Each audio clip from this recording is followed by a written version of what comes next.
Randy, how important are these games in establishing the culture you want to see from your hockey club in Montreal come October the 1st? Well, again, it's the first preseason game, and it's a game of first for some of the young players. It's their opportunity to make a first impression, and we're trying to set our team up for the systems and everything we're going to do for opening night. Still 51 guys in camp. Is this a necessity with 8 games to be played over 13 nights? In some ways it is, in some ways it isn't. We had a lot of young players that didn't experience that training camp last year with the shortened season, so we felt we'd bring everybody to the big camp. Thank you. You're welcome.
Ladies and gentlemen, boys and girls, welcome to Budweiser Gardens for tonight's National Hockey League preseason game between the Toronto Maple Leafs and the Philadelphia Flyers, proudly presented by Scotiabank, celebrating its 9th anniversary as our official presenter.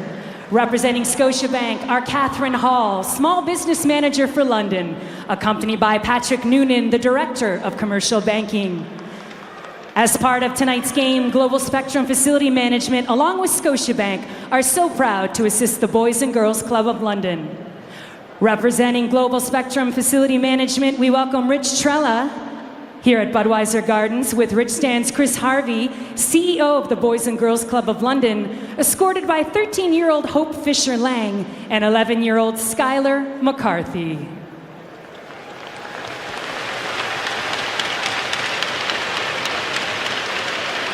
I now call on David Bolin from the Toronto Maple Leafs and Scott Hartnell from the Philadelphia Flyers to join us for a ceremonial puck drop.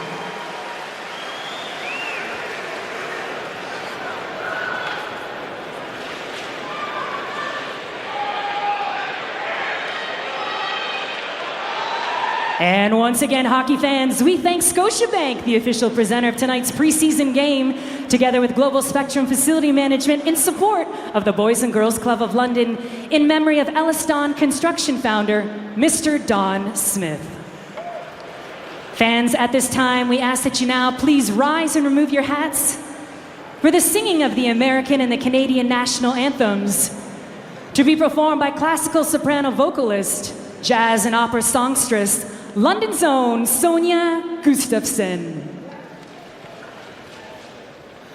Oh, say, can you see by the dawn's early light what so proudly we hailed at the twilight's last gleaming, whose broad stripes and bright stars through the perilous fight o'er the ramparts we watched were so gallantly streaming, and the rocket's red glare, the bombs bursting in air, gave proof through the night that our flag was still there.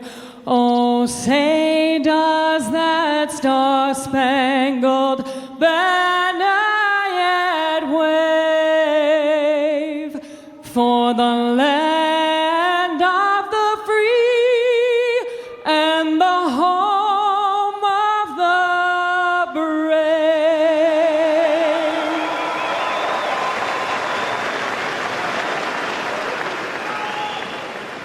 Oh, Canada, native land. True patriot love in all thy sons command. With glowing hearts we see thee rise, the true North, strong and free. From far and wide, O Canada, we stand on guard for thee. God keep our land glorious and free. O Canada, we stand on guard for thee. O Canada, we stand on guard for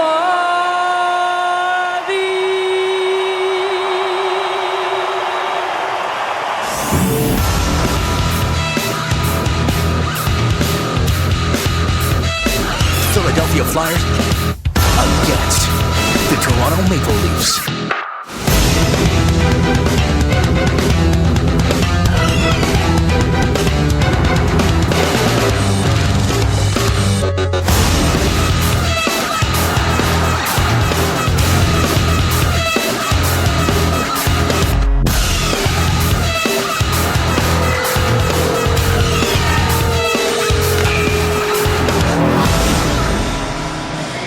Welcome to the Budweiser Gardens here in London, Ontario. A home game for the Philadelphia Flyers and the proprietors of the polyester pavilions, James Reimer against Steve Mason, the two goaltenders of record here this evening. The referees, Don Van Massenhoven of Strathroy, he's 53. Brian Puckmara down the road from Detroit. Scotty Driscoll of Seaforth and Guelph's Greg Dvorsky are the linesmen. As the Flyers, it's a home game because Comcast runs this beautiful building. And so when the PA announcer said the hometown Philadelphia Flyers, there were a lot of Leaf fans scratching their heads. Yeah, it didn't sound really that correct, but it's great for the City of London to have this game here tonight. And not only that, it's sold out, of course, and a lot of Leaf fans in this building. Pretty much wall-to-wall, Joe. Joe Bowen along with Greg Mellon. Paul Hendrick is there as well, and the first look at hybrid icing comes up as Randy Carlyle has got a lot of folks still in camp. Yeah, and a lot of decisions to make. As he mentioned today, though, a lot of them will be based on contract, and that is one situation that a coach can't do anything about. Randy says it well. They give me the players, and I get paid to coach them, just like Peter Laviolette, the Philadelphia Flyer coach. The Leafs win the draw. Jesse Blacker at the point with a shot that's wide of the right-handed catching Mason. Centering pass, and unable to get the shot away there was Tyler Biggs. Knocked down in the center ice area there by Mason Raymond, who is a late acquisition by the Maple Leafs, but he has been very impressive, especially with his speed. And the Leafs are maybe a little thin at the wing position, and Mason Raymond may get a pretty good look here. Now it's banked off the glass at center. That caroms to the center ice red line, and Matt Reed will dump it down into the Toronto zone. Into the corner and playing it off the boards is Lyles, and it's launched high and out into the center ice area and down for an icing charge. As going back is another familiar face for Leaf fans, Hal Gill. Yes, it is, and we've seen a couple examples already of this hybrid icing that they're working on in the National Hockey League, at least for the exhibitions, and I like it a lot. If the defenseman is first at the hash marks, then they are going to blow the puck down early. If the forward is a tie with the defenseman at the hash marks, then they'll let the play and race for the puck. Reed plays it around back of the net, played by Hartnell back to the point. Long shot by Gill is blocked in front of the net. Scott Loughton, one of the highly thought of youngsters in this Philadelphia training camp, trying to get it freed up as Reed plays it around back of the net. The centering pass comes back to Gill. His backhand got in front, and it was knocked away in front of the net there by Jesse Blacker. Changes coming for both teams. Early in the first period, this is National Hockey League hockey action in September, and thank goodness. or that. McGinn plays it high to center ice, knocked down in the center ice area, upended there with a bit of a hip check that was rather strange, but Paul Ranger took out a couple of Flyers. Pass into the center ice area. Ranger will go back to restore order, and he drops it back now, and here is Andrew McWilliam dumping it in. Kadri, a number of former London juniors into the action, and Kadri one of them. Nice feed into the slot, and Abbott couldn't get the shot away as he mishandled it. Shen plays it into the opening, tipped there by McGinn, and a long shoot-in is launched wide of the net by Luke Shen, former Leaf defenseman. McWilliam up on the wing, trying to move it out on the boards as Abbott, and a penalty coming here. Rupert was hit with an elbow, and the first penalty of the game is going to go to the Philadelphia Flyers. And I believe it's going to be Rosehill that's going to go for elbowing. The former Toronto Maple Leaf a little bit too aggressive in his opening shift. And there's not a lot of doubt about this one as he takes a pretty good run there, right of your screen, and the elbow is up. 2:19, the time of the penalty. First power play of the game for the Maple Leafs in either team. And David Bolin got a nice ovation here. Former London junior, and certainly one of the key acquisitions made by Dave Nonis and company. The author of the Stanley Cup winning goal for the Chicago Blackhawks. Mason Raymond shot his right on. And the other Mason, Steve, stopped that. Off a skate is going to carry him out at center. And John Michael Lyles wearing sweater number 26 this year in reference to 24 that he wore a year ago. Starts out. Veteran defenseman carries to center onto the wing. A nice little saucer pass on the wing. It goes for a shot, and Morgan Riley sends that high, and it caroms up into the screen. Well, somewhat of a busy summer for Dave Nonis and his management team, and 3 strong acquisitions, in my opinion. You get a little sandpaper, you get some veteran presence, and another solid goaltender to help the cause in net. There's much been made about the goaltending situation already in Toronto. What a shock. And I think it's terrific. A 1-2 punch, and in the way the National Hockey League is today, more than ever, as demanding as it is, as close as the parity is, you need 2 players that can play and contribute every night. Boy, I can think of some great tandems like Bauer and Sawchuk, Walmsley and Millen. I knew that was going to come right out of your mouth. Very early. It didn't take you long, Joe. You're in mid-season 4. Here's Kadri bringing the power play out for Toronto. Drops it off, and it's launched in by Josh Levo into the corner. Chopped back to the net. Kadri got it freed up. Played around back to the goal by David Brohl. Now back to the blue line it goes. Riley, a quick pass to Ranger. Back to Morgan Riley. To Jesse Blacker, who gets it back to the near side. A pass into the slot. Levo tipped it. Kadri gets it back to the point and unable to keep it in as Blacker. And we didn't count the signing of Paul Ranger, who was, of course, with the Toronto Marlies last year. Now, what a bonus for the Maple Leafs, as already, just the way he passes the puck, his veteran poise, he's going to be a nice addition to the blue line as well for Toronto. 270 NHL games under his belt. As the pass comes back to McWilliam, he fans on a one-time pass that was trying to find Mason Raymond off to the side of the goal. Raymond gets it in across the line, gets a bit of a jar there as it's played into the corner. And back to retrieve it is Oliver Lauridsen, and now playing it around on the boards, and out come the Flyers as the penalty is expired. Played back into the center ice area. Raymond, they're going to call this offside. And as for the Philadelphia Flyers, not quite as busy, but of course Vincent Lecavalier, a huge help. He will be in the center ice position. They're saying he's going to be a second center iceman, which he will be behind Giroux. However, you know the kind of numbers he can still put up. I think he's got a lot left. And straight on the blue line, a good puck-moving defenseman that should help their power play.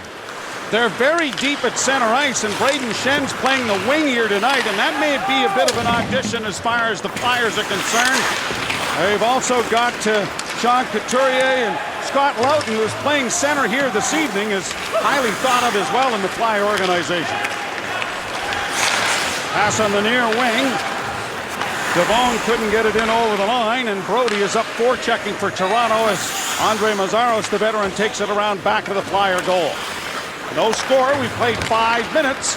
Glad you're along with us here on Leafs TV. The first of 8 preseason games. The pass on the wing and a shot. Deflected wide of the net. Reimer may have got a piece of it. Kept in by Mazzaros. Puck along the boards. Devon unable to get to it. And it's around back of the goal now. And Blocker tries to get it up on the wing and does on the near side. Devon had that go by him. Ronaldo is back playing it around back of the goal. Pass into the slot. Broken up there by Mason Raymond, but he couldn't get around the defenseman. Raymond, of course, the former Vancouver Canuck, and Dave Nonis knows quite a bit about this young man. We didn't add him to the list, but maybe we're going to have to. He has terrific speed and a competitive player that may help the cause also. Yeah, he is here on an audition, so he has not signed a contract as yet. The Leafs, of course, with Cody Franson still not into the fold, and there is going to be some cap issue possibly, but right now the Philadelphia Flyers are over the cap. Ronaldo's long shot off the blocking arm of Reimer. Brought out by Colburn on the wing. Just missing a hit there was Tyler Biggs. Brought forward by Nicholas Grossman. He got it ahead, and it's flipped in by Scott Loughton, and into the corner goes the youngster. Played around on the far side. Loughton is drilled there and taken to the ice heavily. Matt Reed around back of the net. McWilliam was the player who delivered the hit. Al Gill keeps it in at the far point. McWilliam stepped into by Loughton. Puck bounces towards the blue line, but not cleared. Loughton in the corner. McWilliam gets another freebie on him, and the puck up on the wing now, and Raymond gets it out at center. Kadri trying to work a 2-on-1 with Levo. Kadri, a nice little play. He's in a goal. Scores!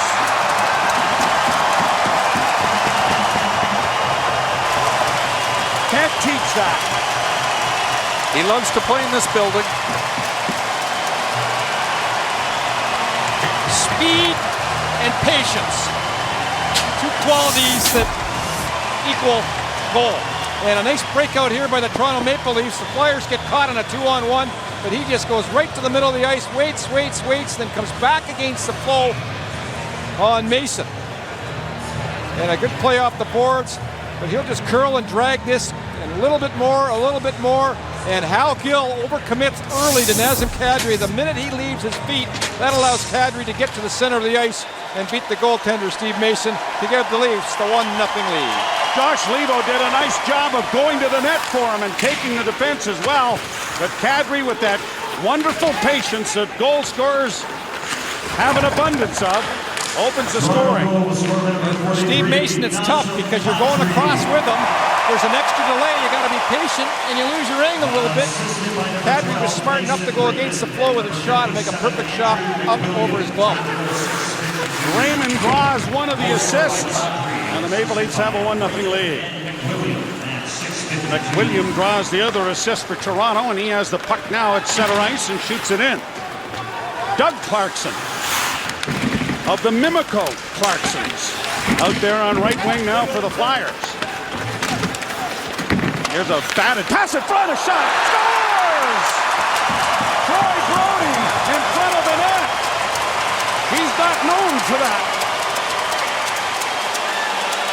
Going for his fists, but he goes to the net, and some pretty good work down low by the Toronto Maple Leafs on the forecheck off to shoot it. And there's first to the puck. The Toronto Maple Leafs, as they get right in tight, and Gauthier works the puck down low. It tips it out in the front, and then Brody just sneaks in the slot. And that's the first look we've seen at Frederick Gauthier, who did a pretty good job behind the net. Troy Brody played at Norfolk last year, 6'4" and 220. So where the Leafs are trying to get bigger and more miserable, so will the Toronto Marlies as we get a break in the action here at the Budweiser Gardens. And an icing charge will be brought back down into the Toronto zone on the hybrid icing. Here's a look at Troy Brody, but you're right, Gauthier showed some nice patience behind the net. Yes, he did on the good forecheck. 141 penalty minutes and 107 NHL games for Troy Brody, so he's known for his fisticuffs, but comes up big there, goes to the net, and gets himself a goal here in exhibition. So the Leafs with a 2-0 lead. Joey Colburn thrown out of the faceoff circle. Tyler Biggs, 22nd overall pick in 2011, and the shot off the ball went just wide of Reimer, but a penalty is coming here. So the Leafs have jumped to a 2-0 lead, and from London, Ontario, you're watching multi-Canadian Leafs hockey on Leafs TV.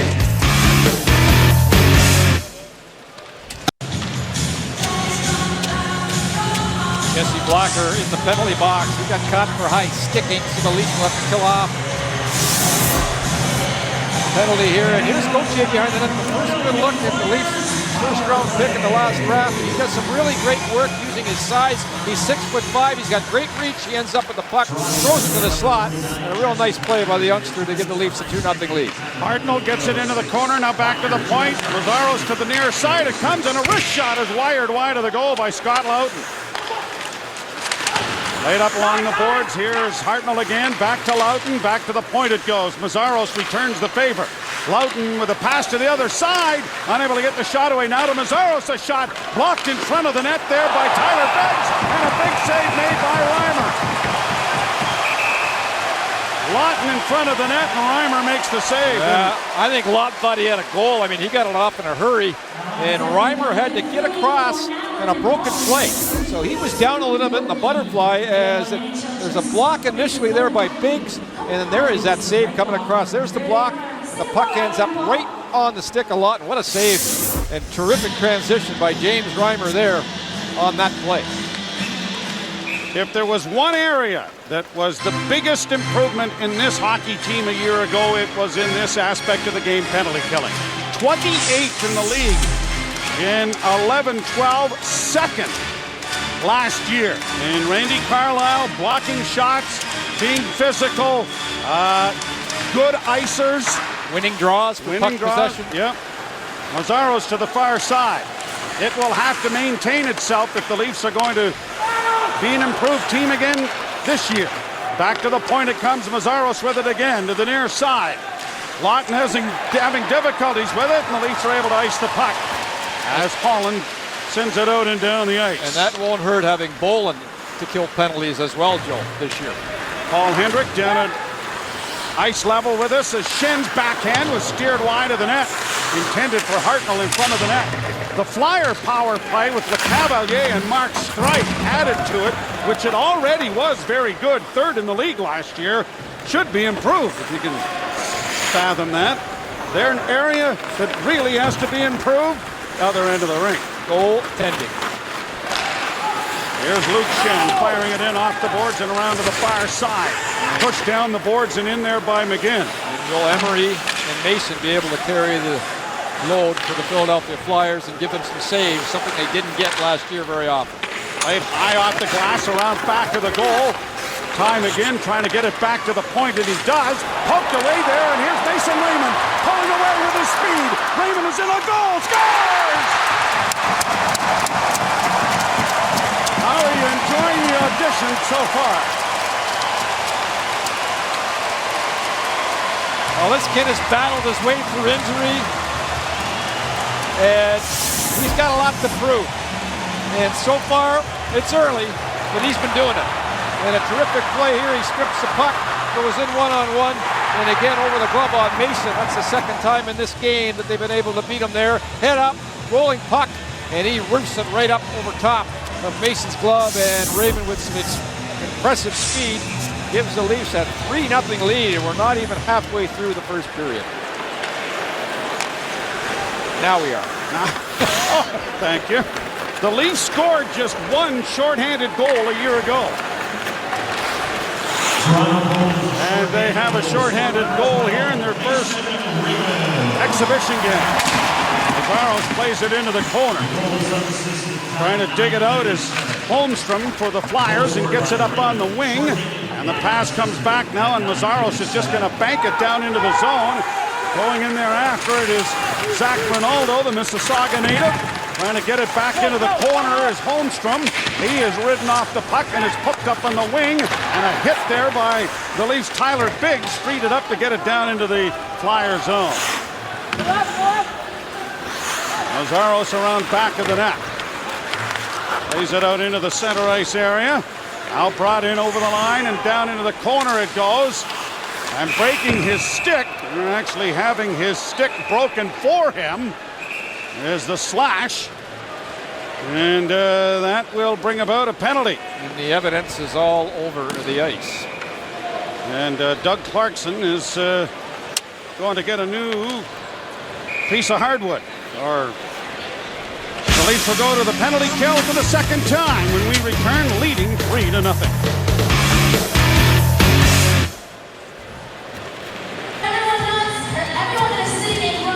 Andrew McWilliam, another Leaf draft pick, played for the University of North Dakota. Here gets caught for slashing.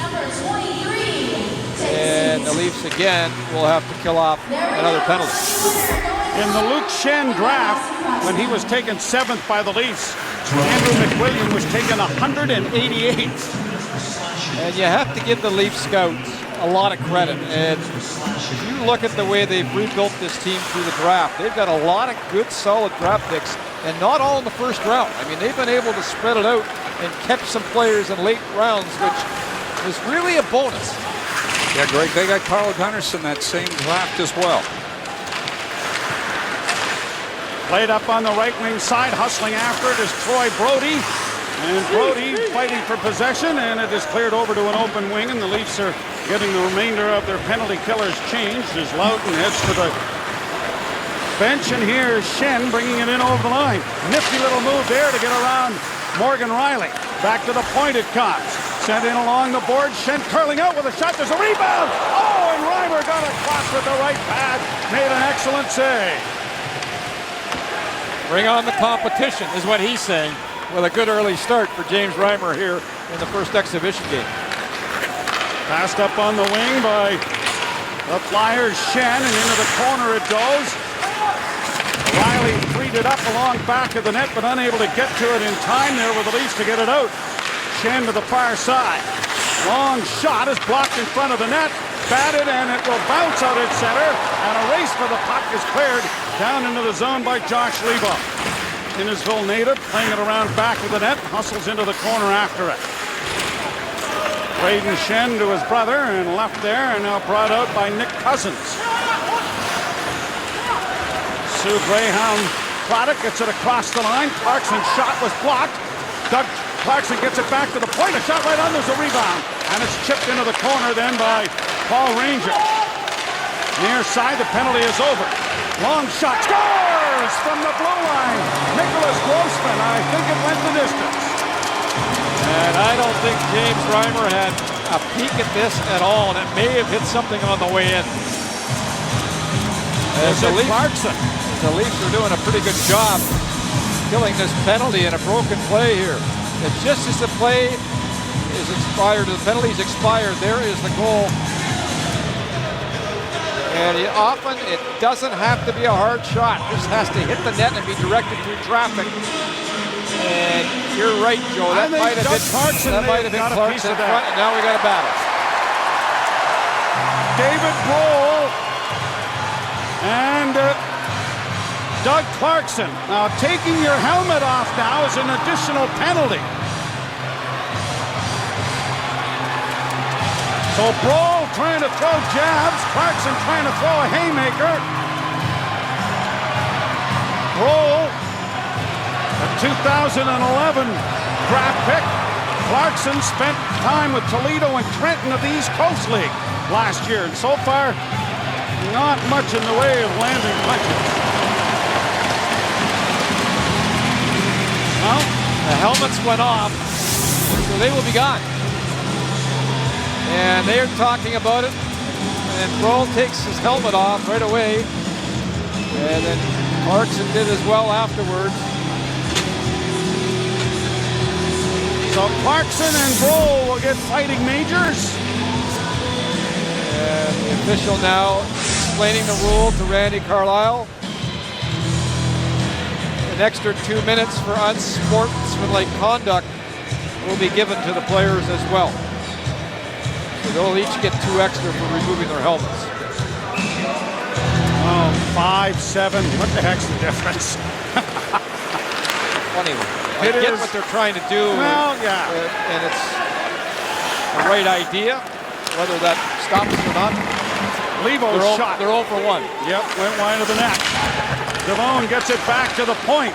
Slid over on the near side, long shot. Batted away and taken to safety by Jay Rosehill. Rosehill trying to play it out. That was blocked by Kadri, and now it is fed down into the Toronto zone, forcing Lyles back to retrieve it. Lyles around back of the net. Drops it back. Having difficulty with Blacker, but it's played over on the near side. Pass ahead for Kadri. He has one of the 3 Toronto goals. Levo with him, and a long shot to handcuff Mason just a little bit. But it will be handled, and there'll be a face-off coming in the Flyer zone. Clarkson from Grossman and Cousins is the scoring play for Philadelphia. The Philadelphia Flyers picked up Steve Mason last year. They felt that in Columbus he got buried a little bit and lost his confidence. And they think that with time that they're going to have a darn good goalie in Steve Mason. He won 4 of his 6 starts with Philadelphia last year, and they get a good one in Emery, who I guess only lost once and won 17 times last season. Yeah, they're going to take their time with Mason, too. I mean, yeah, they need him to play some games and play some minutes, but they know it's going to take a little bit of time to rebuild his game. McWilliam fans on the shot because his stick broke. Now he's trying to get a new one as it is batted out at center and launched high, but off the clock. And so it is whistled down, and a face-off coming back in the Flyer zone when we return. Lots of scoring and some fisticuffs in the first period.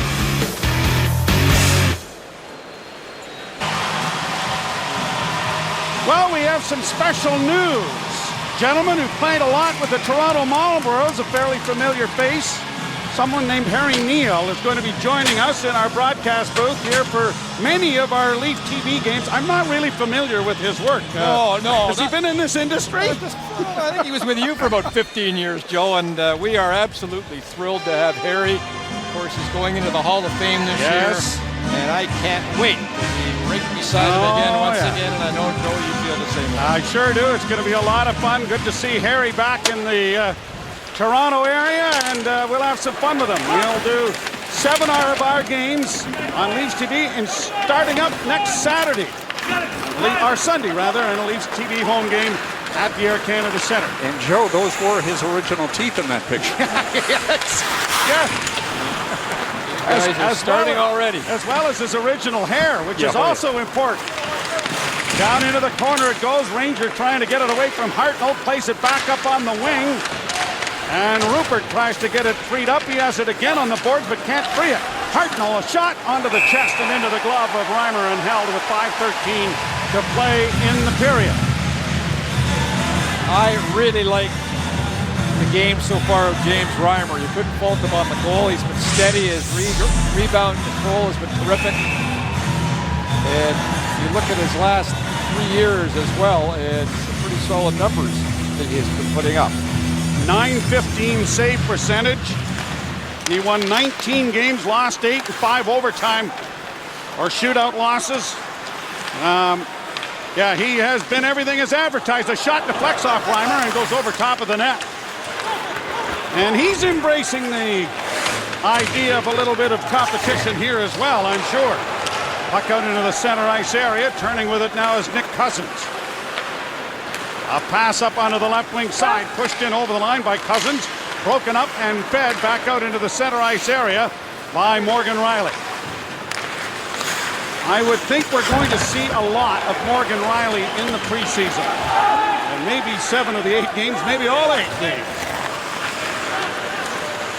Here's the youngster weaving his way to center. Dishes it off for Mason Raymond, but Kadri was in a tad bit earlier on the left wing. Now the pads from the knee up are going to be shorter on James Reimer. And a lot of other people. And a lot of other people across the National Hockey League. The one area that goalies used to do was cross their pads over because they were long enough to do that. So there was basically not a 5-hole. And you can see the room there between Reimer's legs. And we're going to see, in my opinion, more 5-hole goals than we've seen in the last number of years, because the top half of the pad won't be able to cross over in front of each other, and therefore there'll be more room. Joe Colburn with a shot was off the mark. Some goaltenders use that to excess, and that's the reason for the change in the rule. Kay Whitmore and the whole NHL department have done a terrific job selling the goalies on the fact that they needed to get a little bit smaller for the good of the game. The goalies have bought in, and I think it's just terrific. You don't want to see the goalies hurt, and that's the main thing that Kay Whitmore has worked very hard on to make sure that that won't happen. Alderson gets the puck in front of the net. The backhand try. Patsy. Rebound. Went through the 5-hole, but out the back door. And a year ago, that might have just hit the pad. Ronaldo sends it down into the Toronto zone. However, all the stuff that Kay Whitmore has now deemed illegal, I now own. You need all the help you can get. Oh, you kidding me? I need a piece of plywood that's 4x6. Into the slot, a shot, and that was deflected in front of Mason and went wide. And he's signed more autographs on his goal pads than he has in his entire career. Sorry, Kay, I've been waiting to say that all summer. Yeah, you know, and I played for his dad, and what a treat that was. Kay Whitmore Sr. Here's Kadri sending it off into the corner. Ranger settles it down and steers it around back of the net. I believe I said that about a former Peterborough Pete. Yep. There you go. You'll be in a lot of trouble. Off the boards, Kadri in alone. Trying to wait for some time to get someone going to the net, but Levo couldn't catch up with him. Now Josh Levo knocks down a clearing pass, played it back into the corner. Rupert unable to dig it free. Back to Riley, quickly onto the right wing side. Boland is off on the wing, but couldn't get the pass. Riley sends it back. A long shot by Kerbini, and Holzer went wide of the net. Holzer pitches down. Boland gets it back to him.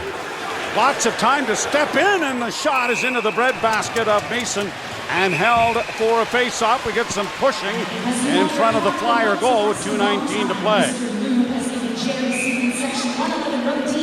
The first period of tonight's Leafs TV broadcast from London is brought to you by Purolator. Excitement delivered. Check. Peter Laviolette is entrusted with the job of getting the Flyers back into the postseason. They missed last year, and most of the blame was targeted at Ilya Bryzgalov. One of the major decisions by the Flyers to buy him out, along with Briere. Well, they made some pretty tough decisions financially. Bryzgalov's going to be cashing their checks for a while, and Mason makes an excellent save there. Breaking in with Spencer Abbott, the Hamilton native. Abbott intercepts the pass. Lyles and Riley. Here's the youngster coming to center. Morgan Riley in across the line, got his head up, takes the shot, and it's going to be steered up into the crowd by the pad of Mason. A tough period for Steve Mason. Looked at a breakaway. There's been some pretty good chances on him here, and he's let 3 goals in, which is always unsettling when you're trying to get your game going early in the season. But he makes a nice battle save here, stays with it, and that should help his confidence a little bit. Anthony Stollers will play the second half of the game for the Flyers. He's a big goaltender at 6'6". Played with Nebraska Omaha. Whoa, a collision there between 2 Flyers sends Ronaldo to the ice. And then here at the end of the year, came the here, London Knights, Joe. Part of their Memorial Cup run. There are a lot of London juniors who are playing here at the Budweiser Garden tonight. Mark Hunter's done a terrific job here in Dale with this franchise. He sure has. Around back of the net. Of course, getting this building built was instrumental in a lot of things too. And their play has done it. Hal Gill at the point. And there's Reimer getting a piece of that. There's some pushing in front of the goal. I'll tell you one thing about Mark Hunter. He is always at a minor hockey rink. No matter when I show up at one, there he is. And everybody says, you know, the London Knights, they've got all this money, and they accuse them of all different kinds of things in terms of getting players. I can tell you one thing. They're not at a loss for hard work. Mark Hunter works his tail off, and there's a reason why they've had so much success here. Less than a minute to go in the first period. Reimer getting adjusted. There's a look at some of the retired numbers and the banners hanging here at the Budweiser Gardens that the Hunters have had a big hand in. Dick Hunter, their dad, lived just down the road in Petrolia. We got to see an awful lot of the Hunter family when David and then Dale played in Sudbury, back-to-back almost. Oh, I forgot that. Oh, yes. Yeah. You might have had a few refreshments with Mr. Hunter, I would think. Those Hunters arrived. Well, David, of course, was there when Randy Carlyle and Dave Farish were playing. Dale arrived on the scene shortly after that. Troika left. Here's McWilliam into the slot, and the shot by Ranger was off the skate and wide of the goal. Bouncing puck to center ice, and Frederick Gauthier will send it right back into Flyer territory. Shen being chased there, and a hit taken in by Troy Brody. And the Flyers will break it out at center ice with 20 seconds left to go in the period. Rolled into the corner. Ranger trying to get there. The puck goes around back of the net. And Andrew McWilliam got it to the line, but not out. Back of the goal trying to find it is Nick Cousins. Cousins back of the goal again. Cousins goes to the front of the net as it comes to Grossman in the slot. That was stopped, but here's Mazzaros with a shot. That was about 10 feet wide and a penalty coming to Toronto. As the horn goes, the Leafs will be assessed the minor penalty for high sticking in front of the net. A solid period for James Reimer. Some impressive speed shown by the Toronto Maple Leafs, and they got on the forecheck early, which helped them get an early lead. So Kadri, Brody, and Raymond score for Toronto. Clarkson, the younger brother, scores for the Flyers. It's 3-1 after 20 minutes of play.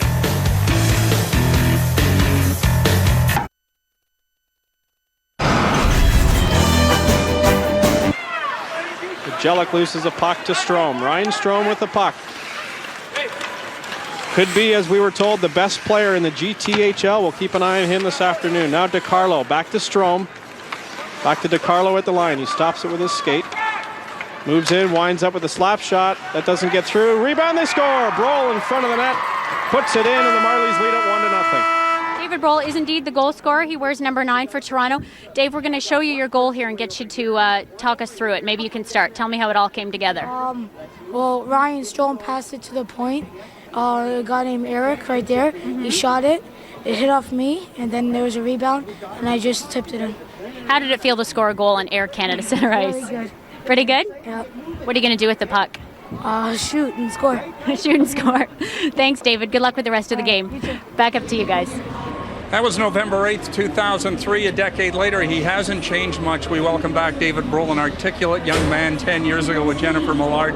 What do you remember back from that Major Adam team, the Marlies? They didn't lose much, if any. Yeah, I think we went the whole year without losing, so it was a good year. It was coached by Ken Strong. It was just a fun time seeing that goal. I was actually watching it 2 weeks ago, then you guys approached me a couple of days ago and said you're going to play it, so I thought it was pretty funny. Tell me about the first period. You both take the helmets off and go at it. You'll be penalized for 2 minutes each in the next period, trying to make an impact here on the great first impression, I would suspect. Yeah, there was a lot of penalties that period, so just trying to get the legs under me. And then obviously they had a quick goal there at the end, so just wanted to give the team a little spark and just go from there and hopefully have a better second period. Before we let you go, how valuable was your time with Sheldon Keefe and the Sioux last year, given all the situations he placed you in? Yeah, Sheldon, he played me a lot. He was on a power play, penalty kill, and I couldn't say enough good words about Sheldon and Kyle, and you know what, they grew me to a player I am today, and I thank them for that. Thank you, David. Good luck the rest of the way. Thanks, Paul. David Broll, the Toronto Maple Leafs and Leafs TV, and of course TSN and Sportsnet will be busy. The Flyers and Leafs tomorrow night on Sportsnet, Thursday in Ottawa, our nation's capital. TSN with the game as well. Mason Raymond with a shorthanded goal. The Leafs leading at 3-1 after one period of play. You're watching Molson Canadian Leafs hockey from London on Leafs TV. 20 minutes in the books in London. Kadri, Bodie, and Raymond have scored for the Blue and White. They lead the Philadelphia Flyers 3-1 after one period of play. Check out these numbers. And Dave Bolland has been a champion wherever he has played. An All-Ontario Bantam Championship, a Memorial Cup, and a World Junior Championship. But how about 2 Stanley Cups and a Stanley Cup parade in Mimico this summer?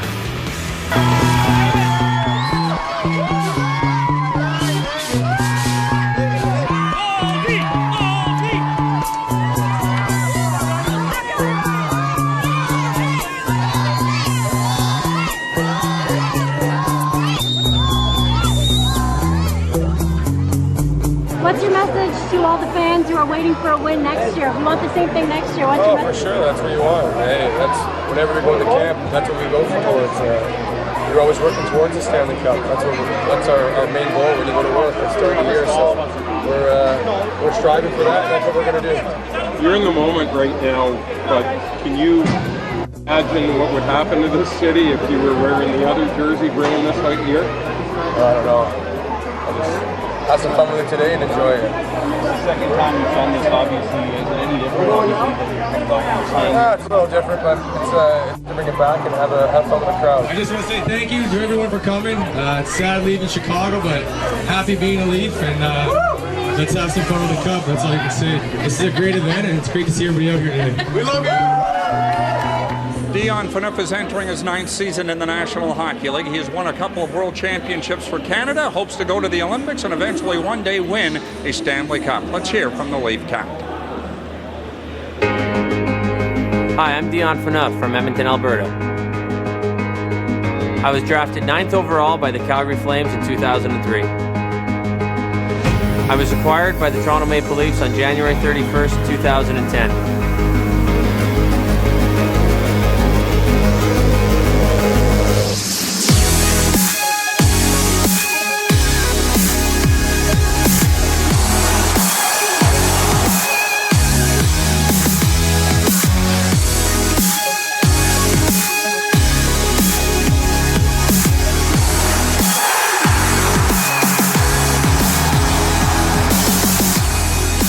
Last year was a start, but we're obviously not satisfied because what we did last year doesn't really mean anything because we didn't win that ultimate goal of winning a Stanley Cup. So we know that that's a starting point. We did a lot of really good things as a team last year, and I think we grew as a team. But now our goal is to not only be a playoff team, but we want to win, and it's always to win. You want to win a Stanley Cup every training camp.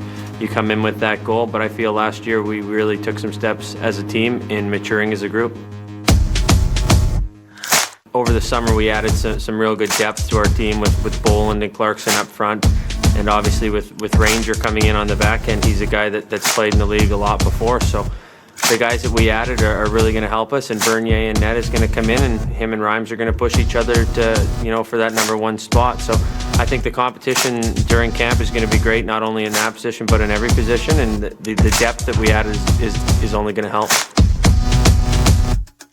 I think that with leadership, it's not just the guys that are wearing letters or the captain. I think everyone in the room leads in their own way, and good teams have leadership groups that are real big. So, and every guy leads in their own way, and every guy, whether they're talkers, whether they're not, I think that's the key to having a good leadership group and good teams. Back to Phaneuf, closing in on goal shot.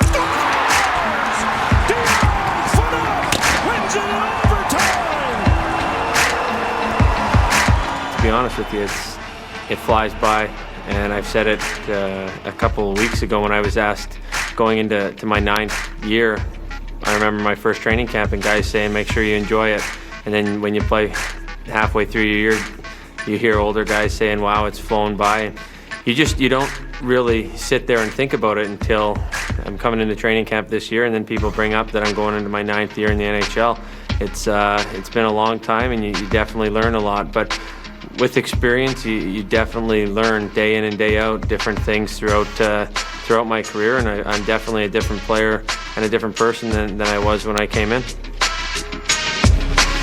It's hard to believe this guy's just 27 years of age, leader and captain of the Toronto Maple Leafs. Here are the numbers he's put up as a member of the Toronto Maple Leafs since being acquired in late January of 2010. It's been a pretty good 20 minutes of play here in London, a home game for the Philadelphia Flyers as the visiting Toronto Maple Leafs lead it after 1 by a score of 3-1.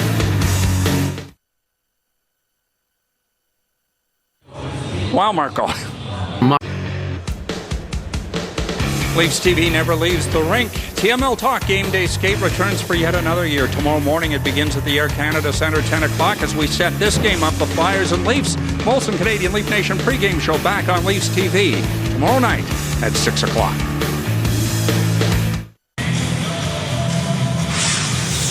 Welcome back to the Budweiser Gardens and a look at the first period summary. Former London junior Nazem Kadri scoring the opener. Then it was Bodie and Raymond, an unassisted shorthanded breakaway goal. And then Doug Clarkson scoring on a tip-in from Grossman to make it 3-1. James Reimer with a real solid first period of play as we look at some of his work. 9 shots for the Philadelphia Flyers, but several good chances. I like his rebound control. He had a couple of saves where he had to be strong in his second effort. And here's a broken play here. He makes his best save of the period with his glove. The Leafs will be a man short to start the second period. As McWilliams in the box for high sticking right at the 20-minute mark. And both Clarkson and Roll are in the box, finishing off what was fighting majors and additional 2-minute minors for disrobing the helmet.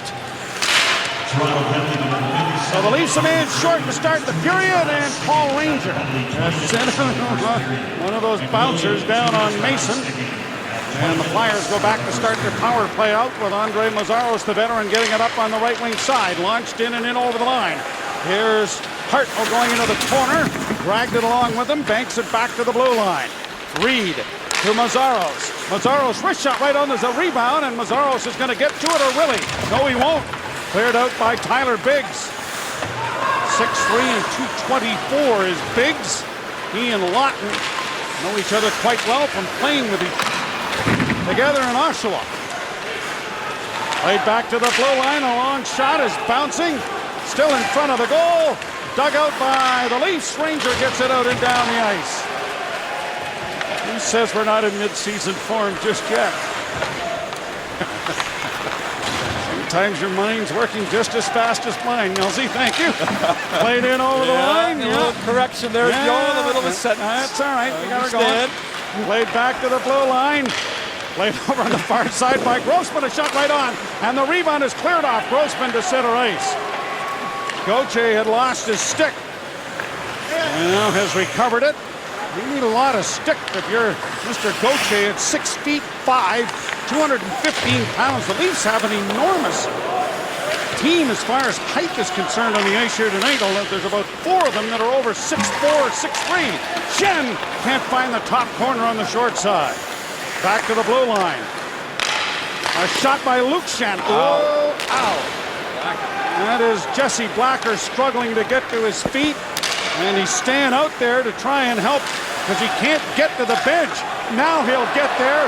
And a great chance for Cole. Backhand shot stopped there as Josh Levo had a short-handed chance. Gets another crack at it. And it's knocked into the corner. High fives all around for Jesse Blacker. The Leafs led the National Hockey League in blocked shots a year ago. It is something that Randy Carlyle preaches. If you're not willing to do it, we'll find someone else who is. And as you mentioned in the first period, Joe, that's one of the reasons why the penalty kill was improved. Flipped up on the wing, but it won't be cleared. Mazzaros keeps it in and around back of the net. Corbinian Holzer is taken down and then bowls over one of the Flyers. The puck remains in the Toronto zone before it is spirited out to center ice by Spencer Abbott. Lyles saucers it over to the near side. Holzer can do not much better than to get it out, but he's done a nice job. Abbott gets it ahead, and Poland's shot is blocked. Ronaldo up on the right side, gets the drop pass, sends it on the left wing for Grossman. A shot right on, scores! Shen's going to get the goal on the deflection in front of the net. Well, some pretty good speed by the Philadelphia Flyers in the counterattack as the Leafs lose it just inside the blue line. And that creates the counterattack here. Now the late man doesn't get picked up by Raymond, and he's wide open. He throws it towards the net, and a rebound let out here by Reimer, and it lands right on the stick of Shen.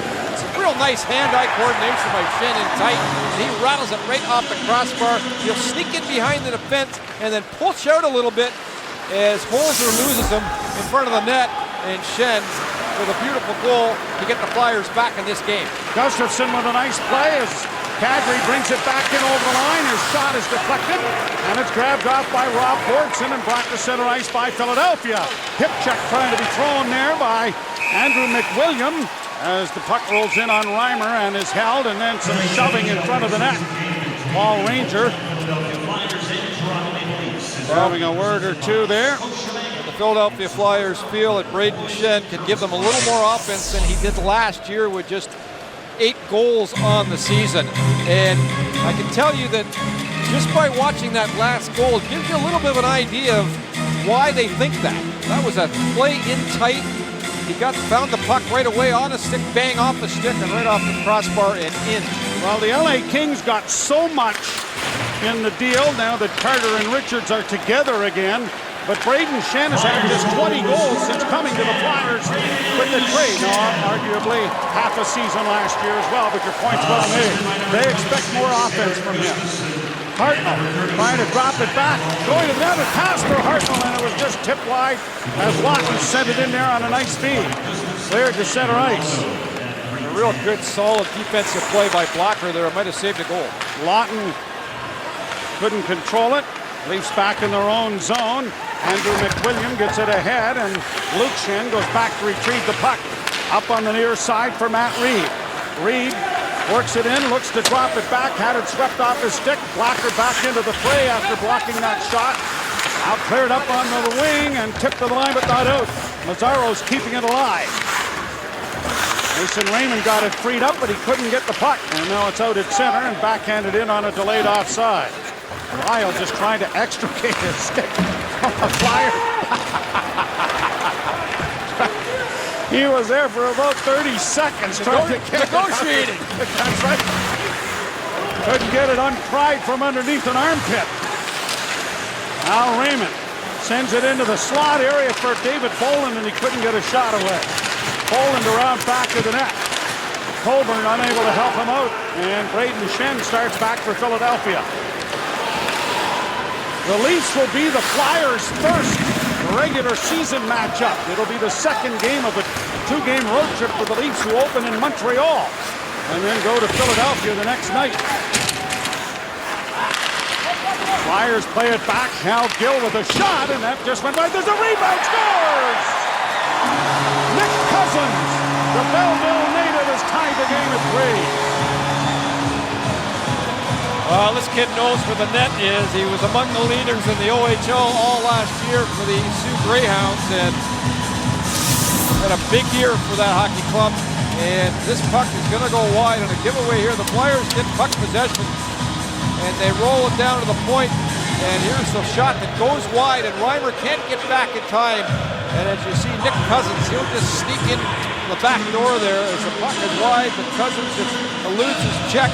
And just throws it right in as Riley Morgan loses him a little bit there. And a terrific goal by Cousins to give the game tied up. Sent in around to the far side. Stepping on the puck there was Gauthier. I say Riley Morgan instead of Morgan Riley there. I think I did. There's a preseason gaffe there. First game. I wouldn't worry about it. I had Ashton Carter yesterday. How's he doing? Better than me. Oh, dear. Paul Ranger sends it down into the zone. A chip pass in front of the net. No one there to do any damage with it. I thought I'd start laughing at myself before you did, Joe. No. I didn't even notice. It shows you how bad I am. Out back of the net. Right ahead at center. Jesse Blacker goes back to retrieve it. Stand on the pass. Able to get it back again. Steps up to the red line. Took a bit of a hit there from Clarkson. And the puck on the far side. And a pass out into the center ice area for Doug Clarkson. He'll get it down into the Toronto zone. Reimer just did get enough glass on that. That looked like it was headed for the screen. Boland across the line with Abbott. Abbott with an ad going to the net, and he couldn't make up the contact there. Heading hard was Ryan Rupert. Here's a pass in front. Boland's shot is right on. There's a rebound. Cleared back to the blue line to Lyles. They'll get it around back to the net. Now sent back by Rupert to the point. Holzer had to wait for a teammate coming over the boards. A pass into the slot. Coming off the bench was Colburn, but he couldn't make contact. Garbini and Holzer going back to retrieve the puck in his own zone. We're approaching 8 minutes played here in period number 2. And they're going to call this icing. The Flyers with a much better second period of play as now they're getting their forecheck and their counterattack going a little bit more than they did in period number 1. So the face-off to the right of James Reimer. It's expected that Anthony Stolarz and Christopher Gibson will play goal in the second half of this game. And I would imagine that will be the same probably tomorrow night, where the goaltending will be split, and then they'll settle things down, I would imagine, between Reimer and Bernier. As a pass, a deflector, a shot deflects off the shoulder of Reimer into the corner. Yeah, they'll want to get some full games in for both of them. Probably you're right, Joe, after tomorrow night, I would guess. Marley camp will open midweek, so makes sense. A lot of the youngsters will be down there. Forward to watching Gibson. He's had a very good prospects camp and rookie camp. And played in the Quebec League last year. He was a high pick of the Los Angeles Kings. They didn't sign him. And a smart move by the Leafs to add some depth and goal, not only up top, but also in the minor league level also. After a 3-0 Toronto lead, the Flyers have answered with 3 of their own.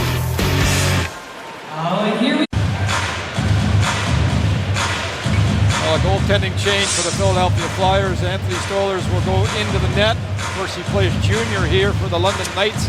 Was acquired right at the trade deadline last season by Mark Hunter. He came out of college hockey, and Mark talked him into coming back to major junior, so he will get a warm-up. And I would imagine that he probably won't get the trip back to Philadelphia. He'll probably stay right here and start his last year in junior here in Philadelphia.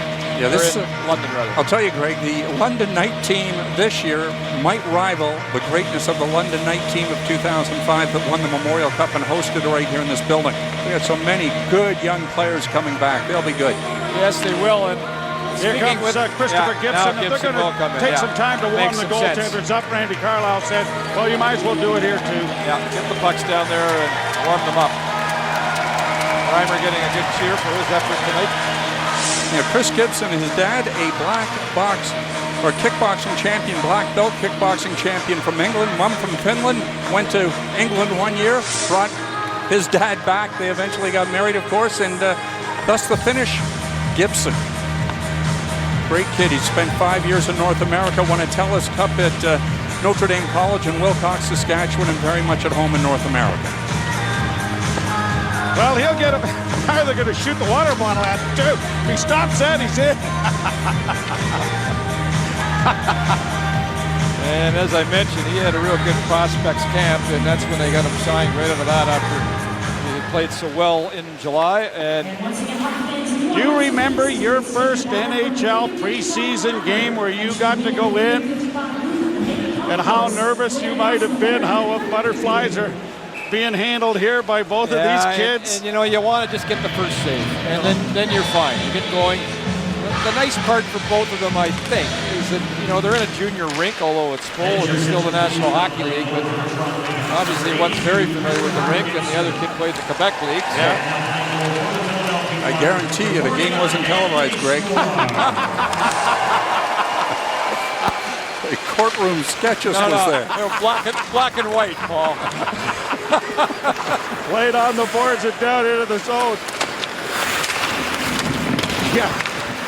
Millsy's game was on Etch-a-Sketch. That's the way it looked off him, too. Here, pass back into the slot, a backhand shot. Scores! Paul Ranger into the rush. And the youngster is greeted with pretty tough chance. Yeah, and you don't get the save you're looking for, although he did stop the first one. But Ranger has this ability to jump into the play. Now Leafs here push it by the forward right there. Braden Shen comes in, and that creates the 3-on-2. Perfect execution, going to the net, good delay, and when you go to the net, good things happen, and the rebound is tapped in. Goal gets it back, a little give and go. There's the shot. And then Ranger, who joins the attack from the defense, gets rewarded for it as the puck ends up right on his stick on the rebound. So the Maple Leafs regain the lead. Paul Ranger had 8 goals and 25 points with the Marlies a year ago. Puck still in now, a delayed offside whistle down as Jesse Blacker fought hard on the blue line to try and keep that out. We get some shoving on the far side. Boys. Two Mississauga boys. Jamie Devon, 6'5" and 220. In there looking at things. Frederick Gauthier on the outside. hanging onto a body, but it doesn't look like anything more is going to settle down. Oche's looking down at a lot of people, isn't he?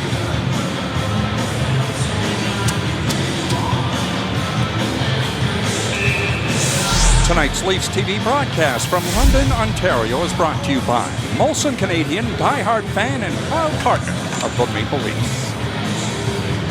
So Jamie Devon will go to the penalty box. And I would imagine Ronaldo will as well.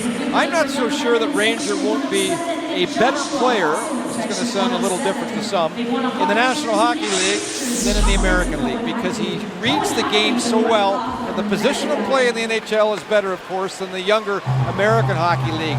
And just like that last situation where he was able to read the play and jump in, I think you'll see Ranger much more suited to the NHL game than he was a year ago with the Toronto Marlies. He had a great career in Tampa Bay before some personal reasons put him out of the game for a couple of years. He's a bit of an X factor, I think, as far as the Leaf defense core is concerned in its depth. And the Whitby native is ready to go. And Joe could be a top four. He could be a top four at some point during the season. He certainly has that ability and was that in Tampa Bay. Matt Reed knocked down a clearing attempt. So roughing minors to both players. Hartnell in on the left wing. Pulls up, dishes it back to Reed. Far side with a shot. And a first save made there by Christopher Gibson. Leafs are a man short. Devon gets the only penalty. Down into the corner, Hartnell. This is power play number 4 on the game. And the shot is being deflected up into the screen and out of play. Ranger from Brohl and Levo. The scoring play for Toronto to give them the lead. Joe Colburn's had a quiet night so far. There's much anticipation that this is the year that he has to show that he belongs to the National Hockey League. Good play there with his stick to knock the puck out of harm's way, but he will be a waiver choice if he doesn't make the team, and that may make the decision a little more difficult for the Maple Leafs to know what to do with him if he has just an okay game. David Boland brings it to center. He's got Brody with him going to the front of the net. It's a shot on the Tosin. Rebound! And getting over there with the glove hand was Stollers. Pretty good save made there. Yeah, if you watch his game, like many young goaltenders, he's still at the point where he tends to move a little bit too much around in his net. And he makes a good save there getting back. However, that's a characteristic we see often in young goalies, where he quiet his game down a little bit. He certainly has a ton of talent. Ranger icing the puck. 50 seconds left in the power play, and we're through half the second period. Toronto with a 4-3 lead. And Braden Shen gets upended by Ryan Rupert. Flyers back in their own zone. About a 6.5. Launched into the Toronto end. Going in there after it, Andrew McWilliam. Pass goes off a stick back to the blue line. Settled by Shen, but as he tried to get it over to Gustafsson, it was out over the blue line and into center ice. Left wing side for McGinn. Taken down by Corbinian Holzer. McWilliam looking for some room. Now trying to pin the puck. Got Rupert to play it into an open corner. Levo trying to get there. So is McWilliam. Shen digs it out. Puck along the boards. Still battled for. Played around back of the goal. Coming out with it is McGinn. McGinn takes it to the near boards, but the pass is into the slot, and it'll be cleared off the glass to center ice on a good play by Josh Levo. Former Kitchener Junior, 86th pick overall in the 2011 draft. Another appealing player that many thought was the best player in the prospects camp, and it wasn't too bad in the rookie camp either the last couple of weeks. Teams are back at full strength. The Leafs lead by a goal midway through period number 2 here in London.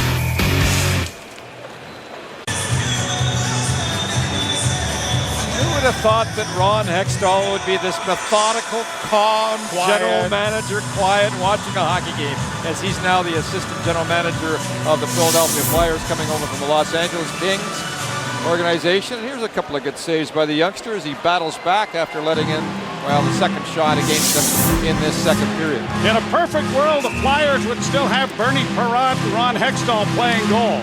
because since those two, it has been a revolving door. And Ilya Brizgalov may be the new doorman of the revolving door. He is gone, although he'll be cashing checks from I'm going to say he's a Mr. very Snyder rich for a while. doorman. Yes, he is. Got a nice uniform. Playing around back of the Toronto goal. Rosehill lays it back into the near corner, and Toronto will get to it, banking it to the line, but not out. Grossman shot, juggled in front of the net, and bounced right over Jay Rosehill's stick, and then flattened by Ronaldo, was the Leaf defenseman in front of the net. Back to the point. Grossman, one-timer, a shot. Ow! That's blocked. And then trying to dig it free. Rosehill took that in the chest, and that hurts.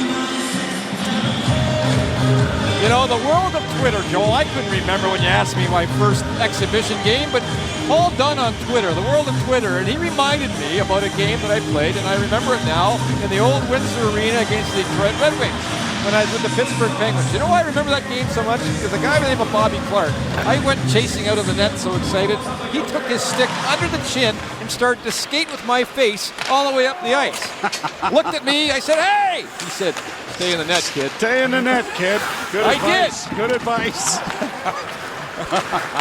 Right under my wire mask, and he started to take my head all the way up the ice. Here's a chance for Spencer Abbott, and the shot went into the near corner. So thank you to Paul Dunn for reminding me of that lovely moment. Paul must be very old. He's done. He's pretty much done. Up on the wing it goes and played in over the line. Morgan Riley goes back to retrieve it. Holzer plays it ahead, and down into the zone it goes. The Windsor Arena was rather dark. I'm surprised he could see you. Center ice. Paul Ranger loses it. Brought in over the line by Clarkson, and a nice one-on-one play made there by Andrew McWilliam. He's saying the Red Wings. I don't know why the Flyers were there. Anyway, it doesn't make sense. But I don't make sense often. No, you were playing for 3 teams at once. Maybe it was a round-robin tournament. I don't know. Pass ahead across the line. Here's Raymond trying to get it into the corner, and it's stripped off his stick by Lauritsen, and it is played by the Flyers out at center ice. And it's going to be offside at the blue line as Scott Lawton brought it in. And there'll be a face-off in the center ice zone.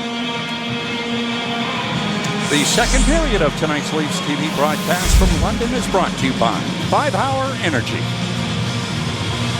Any of those recorded? Because if not, you're in mid-season form on those reads. I've been practicing. Well, you know what? And all of the yelling and screaming you did on Safari in Africa, I'm surprised you still have a voice. Running from the Lions, Joe. Yes, I'll bet you were. Here's an icing charge coming. And again, I'll look at that hybrid icing that they're trying to make sure there aren't any or as many injuries through the course of the season. And I know that there's a guy with a tall collar and some loud jackets who has been campaigning for this for many, many years, and you can't argue with it. Well, we watched it in the American Hockey League at the start of last year, and I quite liked it. I thought it was a perfect compromise. It'll be interesting to see how the NHL offices like the idea or not like the idea after they test it out here. Well, and the players have the ultimate decision in it, which I suppose makes sense since they're the ones playing the game, right? Lyles unable to get it out, or I guess he did get it out because it's brought in offside. And by the way, we do not have the quote-unquote new NHL nets here in an exhibition game tonight. It is an off-site game. Probably tomorrow night. But it'll be a nice chance to see them. I'm interested to see. We've already seen a couple of wraparound goals because perhaps a little more room behind the net. So another strong move, I think, by Hockey Ops, and we'll see how it works, but I don't think it can do any harm. One of the other aspects of it is it's going to be more passing angles to come out from behind the net because you don't have the large kind of hoop, if you will, back of that goal. And for puck-handling goaltenders, they think they can get behind the net a little quicker. So we'll see. Oh, there's the other side of it. There's always a negative to the positive. That's a positive. Oh, is it? Oh. Well, if you like to watch puck-handling goaltenders, I think it is. I like to watch the bad ones because then there's going to be a mistake and probably a scoring chance. A hit in there by Troy Brody. 5:36 to go in the second period. One dominated by the Flyers, but the Leafs have regained the lead. Delayed offside, negated as it's brought to center. McWilliam on the left wing with a long shot. A huge rebound off Scholars, but it was corralled by Philadelphia and sent ahead. Rosehill with a pass in, a backhand shot directed wide of the goal off Clarkson's stick. Al Gill looking for the puck back at the point, but it is scrummed along the boards. Now he does get it. Gill trying to send it to the net, had it handed back to him. The big veteran defenseman works to the far side, and the backhand is stopped by Gibson. Rebound in front of the net. Gibson's down, and he's got it. So a good save by young Christopher Gibson. And the Maple Leafs hold a 1-goal lead here in London on Leafs TV.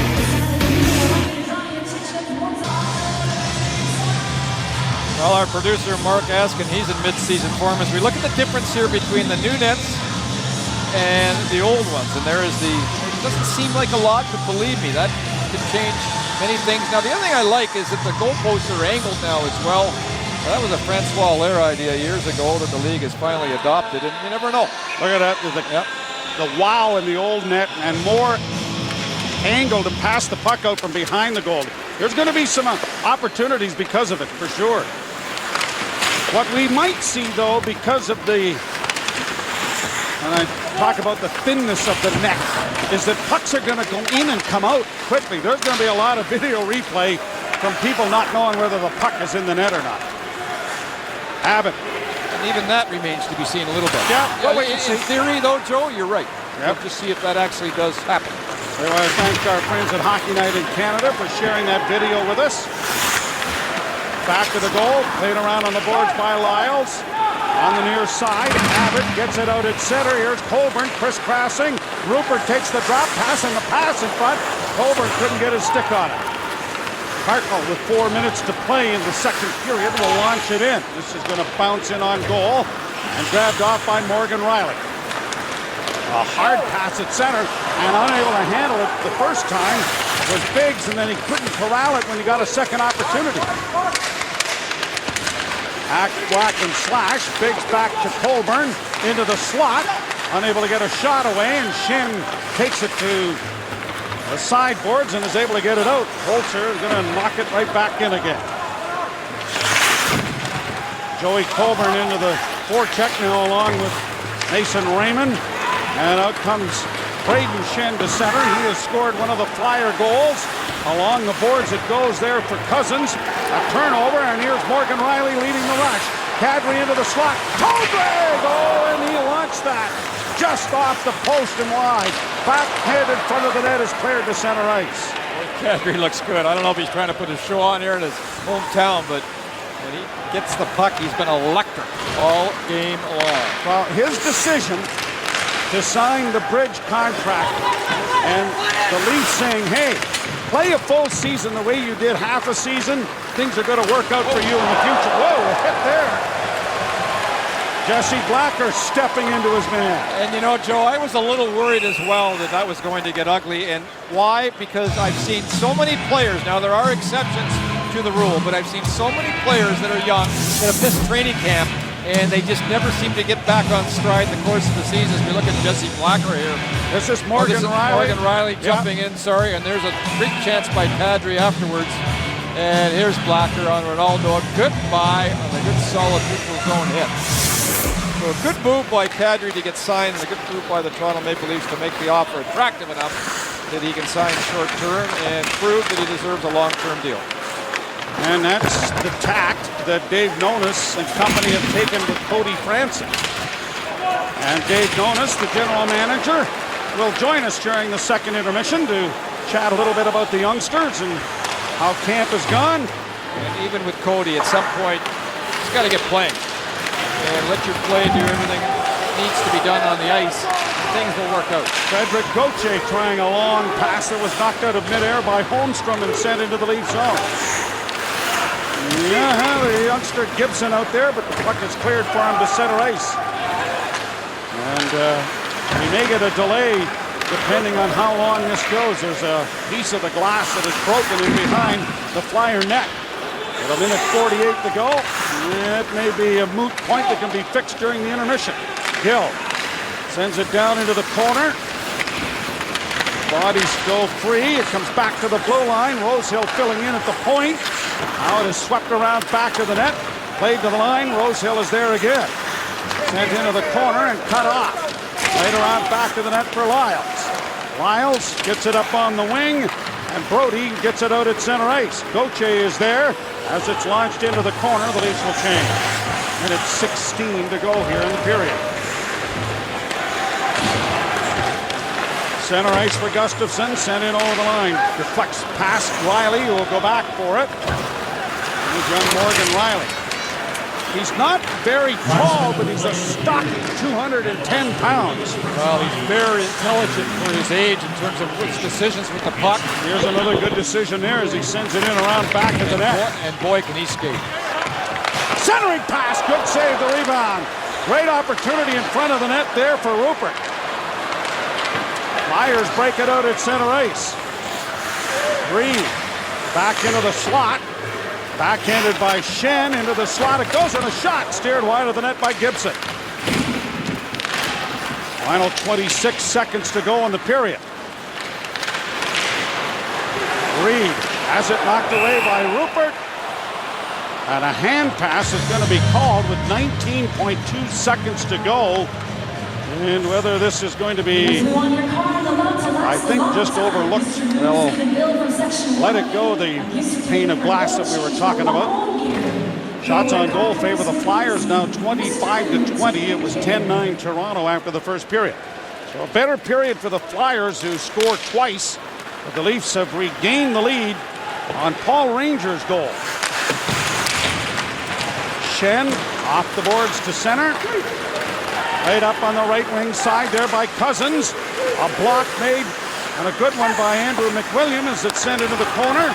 Back to the point. Shot is blocked and it will go into the corner as the horn goes to end period number 2.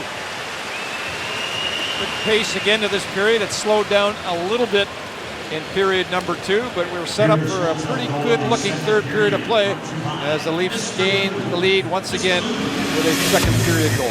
16 shots for the Flyers, 10 for the Leafs. And Toronto, who had a 3-0 lead, now lead 4-3.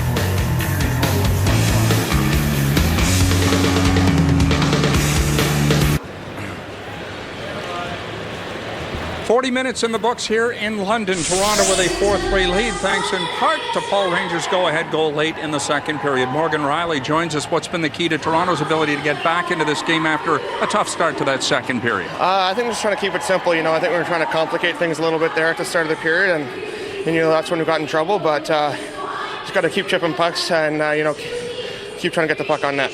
Great to see you rush the puck. What skill set does Nazem Kadri bring alongside you that provides you with the ability to get the puck over to him? Well, he's great with the puck, obviously. You saw his goal in the first there. He made a nice move, and he's got quick hands, but he's also good in his own end, which is always important. So he's playing well, and he's being Naz right now, so it's good. He is what he is. Thanks for this, Morgan. All right, thanks. Morgan Riley of the Maple Leafs. Leafs TV busy tonight. Sportsnet busy later on this week. In fact, tomorrow night at the Air Canada Centre, the Leafs and the Philadelphia Flyers at 7. Then Toronto into Ottawa, our nation's capital, on Thursday, a game you can see on TSN. Paul Ranger with 10 goals back in the 2007-2008 season for Tampa. A big one for the Maple Leafs here tonight in London. Joe Bowen back here in London along with the general manager of the Toronto Maple Leafs, Mr. David Nonis. First off, congratulations on a very good harvest this summer. This team's going to be a lot more miserable to play against, aren't they? I think we'll be tough to play against. I mean, the additions are guys who work hard. They play hard every night. With Clarkson and Bolin and whoever else may push to make this team. Like some of the younger kids look like they want to try to push forward as well. So we should be more competitive. I'm always a proponent that you have to earn the jersey, but there's some kids on this roster here tonight and what you have who aren't far away from earning a jersey. Let's talk a little bit about Morgan Riley. Yeah, Morgan, he came very prepared to make this team. He's a very humble young man. You listen to him talk after yesterday's scrimmage, and I thought he had an excellent scrimmage, and he's, in his mind, he goes, I'm not there yet. I need to get even better. But you look at what he can do offensively. He moves the puck tremendously well and hard. He can skate the puck out of trouble. He is definitely going to be here for a while. I don't think that he's a guy that will be shipped out early. He's going to push us right to the very end to make a decision. Frederick Gauthier was your first pick. He's a big, lanky kid that obviously needs a little bit of growth, but what have you seen in his first training camp? You know what? His foot speed's improved from prospect camp. You know, he's worked with Barb a little bit. His foot speed's definitely improved. The working with the Canadian team definitely helped him as well. Defensively, he's in the right spot every time. What he has to work on is his offense. He has more offense to give. He's always been the kid that was always defensively responsible. He scored 22 last year. We think he can put some more in the net, but that's part of his game he's going to have to work on. Got a young man from Sweden who's come over and is pushing as well. Tell us a little bit about him. Yeah, Petter Granberg he's had an up and down camp so far. His first couple days with the main camp, I thought he struggled. In the scrimmage, he did very well. You know, he played with some good players. The one thing you can't overlook is the size of the ice sheet. And you could tell the first couple of days he was bumping into the boards. The smaller sheet was a little bit different for him. I thought, again, yesterday's scrimmage, he was excellent. And, you know, he's put himself in a position to get some games here in the preseason. More than likely he'll spend some time with the American League. But, you know, at some point, I wouldn't be shocked if he's playing for us this year at some point. Stephen Spott's Marley team is going to be a young group. Andrew McWilliams may be a situation in there as well, although he's played very well here tonight. He has. Defensively responsible. You're not going to get a lot of offense out of Andrew, but very tough to play against. One of the things you mentioned early in this interview was making it a tough place to play. And Andrew, he plays a very tough brand of hockey. He's a nasty kid to play against. He's a good leader. He was a captain of his team last year in North Dakota. You know, again, I wouldn't rule out him making it here a lot quicker than people thought. Will he spend some time with the Marlies? Likely, but I know Randy's been very happy with what he's seen so far. All right, I would be remiss if we didn't ask about what the situation with Cody Franson is. Has it changed at all? At this point, there's been no change. And as far as people like Clarkson and Bolin, you take a look at the leadership group, what's in that dressing room. These two are going to add a great deal to it, aren't they? They are. They're different personalities. You know, David Bolin, I don't think says a lot, but he does a lot. You know, whenever you need a good shift or whenever you need some effort in practice, you see what he does. I thought he would actually come into camp and kind of ease into it, given the fact he had a really short summer winning the cup. But that hasn't been the case. He's had an excellent camp. And Dave Clarkson, I think, I don't think it matters if it's practice or game. He plays the same way. I mean, our players have noticed quickly that if you're going to go in the corner with them, there's no nice days, so it's been good for us. You got to watch those Mimico guys. That Shanahan character was pretty tough from there too, you know. Yeah, he turned out all right. David, we thank you. Good luck in the preseason, and of course, good luck this regular season as well. Great, thanks very much. Dave Nonis, and speaking of Brendan Shanahan, a much younger Brendan Shanahan on display here at the Budweiser Gardens. The Leafs lead 4-3.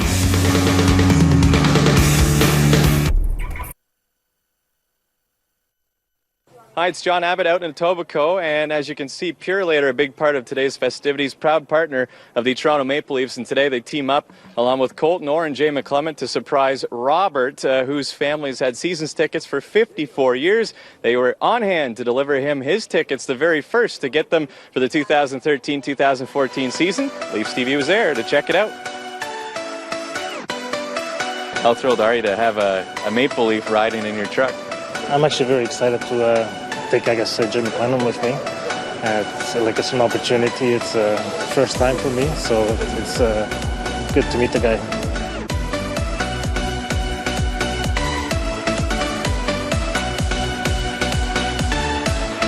How you doing? Hi, Jay. Hi. Hey. Nice to meet you. Bob, nice to meet you. We got a little delivery for you. Get you guys to open that one. First ones to get them, I think. Yeah. Did you expect this kind of delivery of those seats? Not at all. Not at all. Complete surprise. You have Colton Orr and Jay McClement at your front door now. Did you have a hand in getting them there? No, I got a call from someone at Maple Leaf Sports and Entertainment and said, can you arrange to have them there? I said, I can do that. Don't worry about it. I'll do my part. We'll see you Friday. So I don't think they're surprised. I know they had the trick into being here, so I don't think he's expecting it, and he looked very surprised. They had a good backstory to make sure they were here, and it all worked out, so hopefully it was a nice surprise for them. It's pretty amazing. They're just telling us about, I think, 1936 and watching hockey since then. It's pretty amazing, and just talking with them, it was a lot of fun. I don't think you can get a better service. This is fantastic. Just look at the reaction by my staff here. We're all Leaf fans here, so this is amazing. And we got the big guy right here. Well, we have one red sheet sitting in my son's bedroom who pulls it out every time there's a hockey game on. So I still got Maple Leaf Gardens at home in my house. And there's not a Leaf game that's not being missed. This is what it's all about. I mean, getting the fans involved, getting them to meet a player. Most of these people would never meet a hockey player in their life. Nothing could be better than this. What a way to start a weekend. Did you ever dream that the Leafs would show up at the house? No. 1 week from tonight, the Maple Leafs are back on Leafs TV. They'll entertain the Buffalo Sabres at the Air Canada Centre, and we'll welcome back to our broadcast Hall of Famer Harry Neal as he'll join us for that broadcast and all home games on Leafs TV this season. We're looking forward to that. Plenty of success in this building and perhaps another Memorial Cup in the spring of 2014. The Leafs up by 1 after 2 in London.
Welcome back to the Budweiser Gardens, where the Maple Leafs have a 4-3 lead over the Philadelphia Flyers. A look at the second period scoring summary.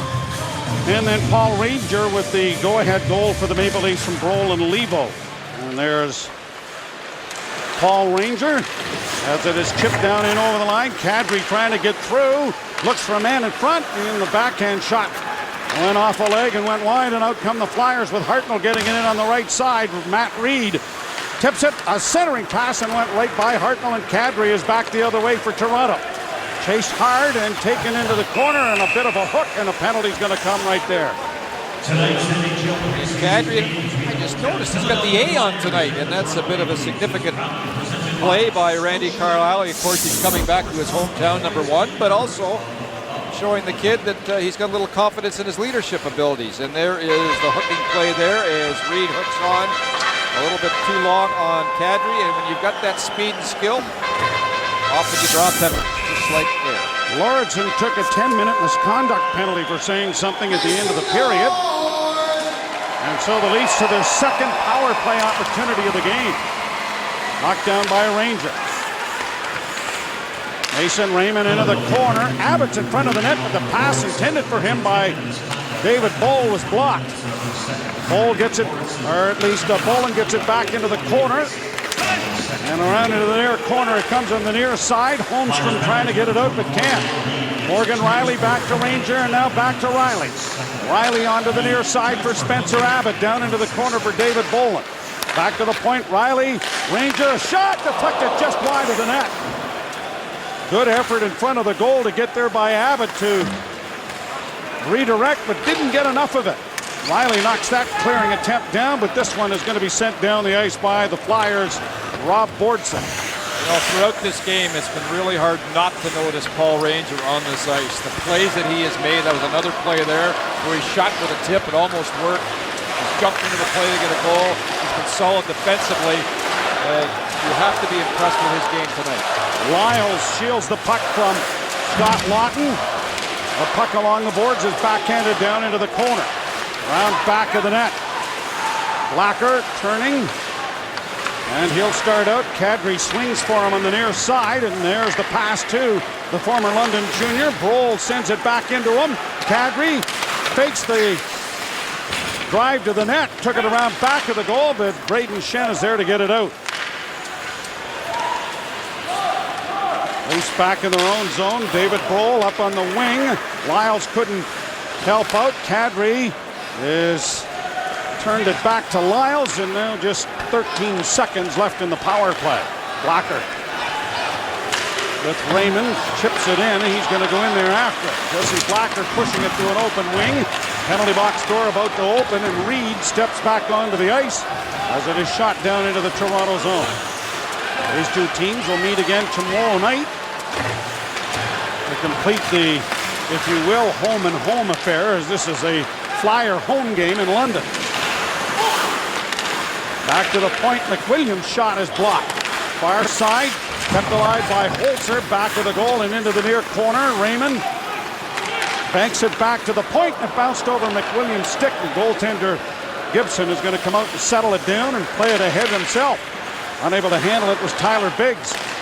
Here the Flyers back in over the line. A nice pass by McGinn in front. And the direction there as the backhand just was spanned on, coming across the middle by Nick Cousins. Sharp angle shot, steered away. Puck is still there, and it is gingerly brought forward there by Turbinian Holzer to be able to give his goaltender a chance to freeze it. Yeah, steady game so far as well for Gibson at the end. He hasn't let many rebounds out, and David Bolin was an absolute legend here when he played for the London Knights, and look at his stats. I wonder why. 2005 Memorial Cup champion David Bolin. There's a banner hanging in honor of that team. Ranger will bank it out at center. Unable to get to it was Troy Bodie, and now it's back into the corner, and it's the elongated Hal Gill. Shen getting it ahead, gets it handed back to him, and now he'll flip it down into the Toronto zone. On back of the net and fed up on the left wing side. Devone gets it ahead. Rangers stepping in. Bodie going to the front of the net, but the pass was out of the reach of both. And then the barn door was opened, and the cattle almost got rustled right there. Rob Bortson just did get his head up in time.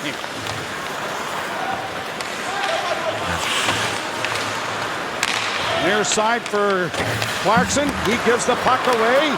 Here's Rupert in on the left wing line. Rupert with a shot, and that went off the blocking arm of Stollers.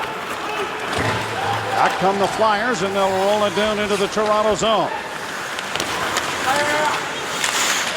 Centering pass, and a quick shot went wide of the net off the stick of Matt Reed.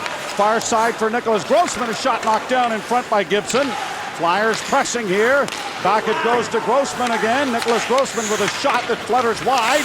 Puck at the side of the net. Chipped around on the boards. And trying to get to it there is Rupert, and he does. He'll carry it out. Has it go off a leg into the zone. Boland heading to the bench, along with his line mate Spencer Abbott. Flyers looking for the equalizer. A pass on the far side for Reed. He is taken out of the play by Nazem Kadri. Kadri tips it to the line, but it won't escape. Flyers still with it. At the point, a shot, pad save, a big rebound. Rebound chance now, and Lords or Gustafson with a shot right on, and it is into the glove of Gibson, and he's going to hold on. He's been pretty steady. Well, that's the word I was going to use, Joe, and that's when he's playing his game. He doesn't overmove. He's very complete in the net. And as I mentioned before he came in, I was looking forward to seeing him because he had a very good junior career, a high pick, and a bit of an off year last year. The LA Kings gave up on him, didn't sign him, and the Leafs swooped right in and signed him. And this may be a quiet signing that you see a few years from now. It was a real good one. Down into the Flyer zone it goes. Icing waved off. And it is brought out now by Lawton with a pass that was knocked down by Corbinian Holzer and sent back in over the line. There'll be a lot of changes to the lineups for both teams tomorrow night. Although I doubt we would see Phil Kessel play. He has been on leave with the unfortunate passing of his grandparent, and so Phil Kessel has been attending the funeral but is back with the team and practicing, but he's probably going to need another couple of days anyway. And Joffrey Lupul did not skate again, so he's still nursing the back injury, which is, I'm sure they're being overly careful with at this point in training camp. Colton Orr suffered a bone bruise.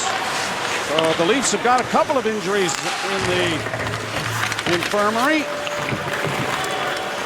Nothing that appears to be long-term as it's played out into the center ice area. Grossman sent by Schenn up on the left wing, and the pass knocked away by Morgan Riley, and back out at center ice.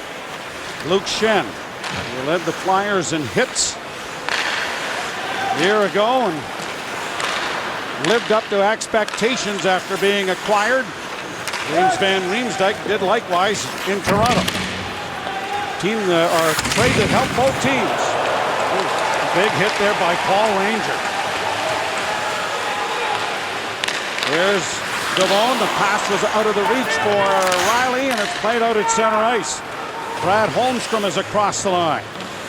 Knocked into the corner then by Mazaros, and the Leafs go back to recover the puck. McWilliam. Near side, Riley, a pass into the slot, brought out by Devone up on the right side. Here's a chance now for Bolin to look the man in front. Abbott couldn't get to it, and a penalty coming here. And so the Leafs will go to the power play for the third time in the game. You're watching Molson Canadian Leafs hockey here on Leafs TV.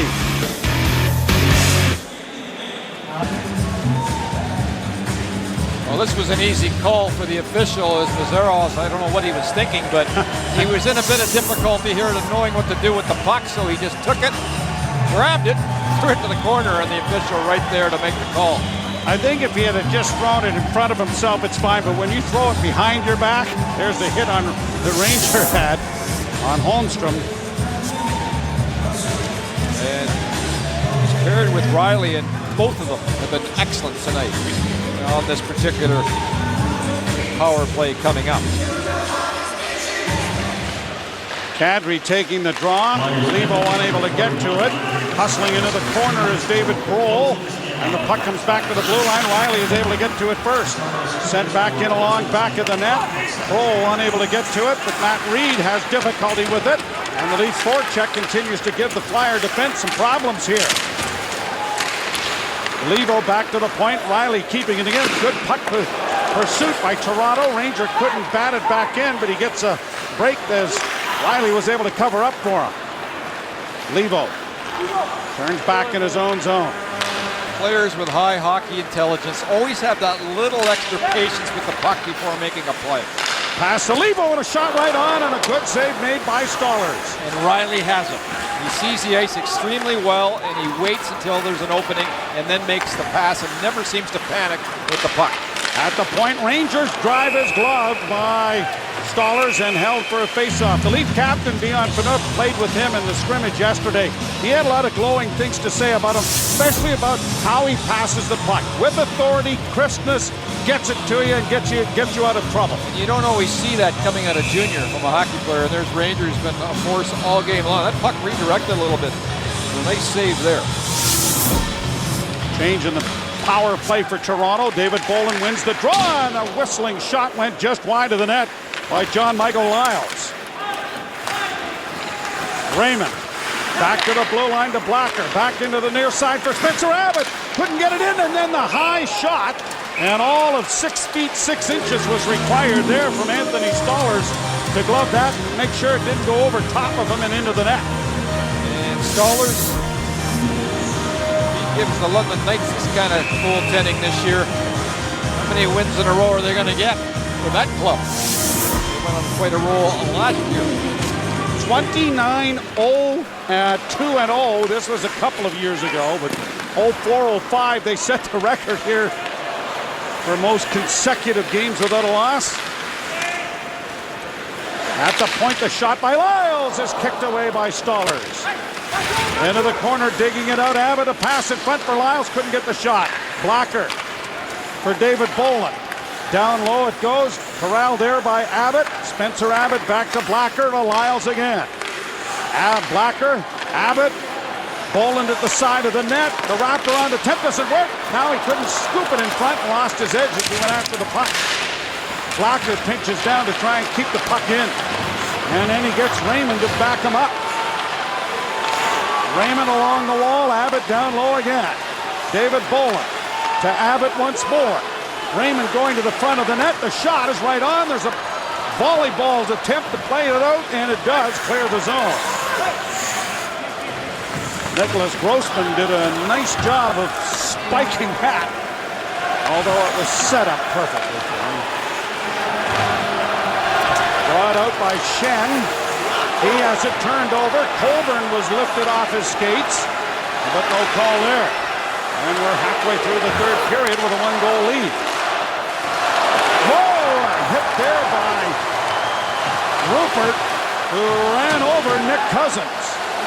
Puck is down into the corner. Joe Colburn sends it back to the blue line. Over it comes to McWilliam. Down into the corner again. And an errant pass there is brought out. Biggs couldn't handle it. And there's some junior history there between Rupert and Cousins in the Sioux Greyhounds and the London Knights last year. At the point, one shot goes wide of the net.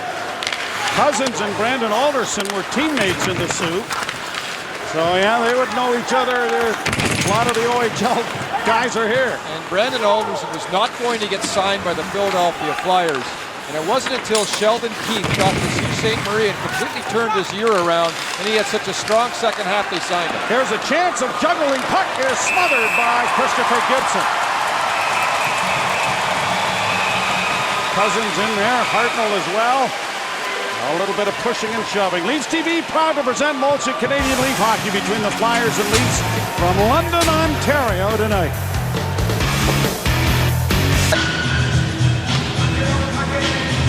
Well, Mason, who went 3 in this game, and was okay throughout it, but the Philadelphia Flyers have sure had a revolving door in the net position. And they are desperately looking for a starter to take the ball and run with it a little bit, get some steady goaltending, and of course, they maybe wish they could use this guy still. It's Ron Hextall in the stands, and he may have been the best guy of late in the Philadelphia Flyer net. Conn Smythe winner in '87 when they lost the final, which doesn't happen very often. I think it's Bernie Perron won the Vezina and Most Valuable Player Award when the Flyers won back-to-back cups. 12 goaltenders. That has been a revolving door. Round back of the goal, unable to dig it out, to bring it out in front was Jamie Devone, and it's back into the corner again. Devone down the boards, and it's pushed around back of the net. Flyers will start out as they backhand it high into the center ice area and shot right back into the Philadelphia end. Cody into the corner with a hit on Shen. A puck comes free, and the Flyers break through center ice to the line and in on the right wing side, trying to drive the net. Bordson, and the shot is handled on the angle by Christopher Gibson and held.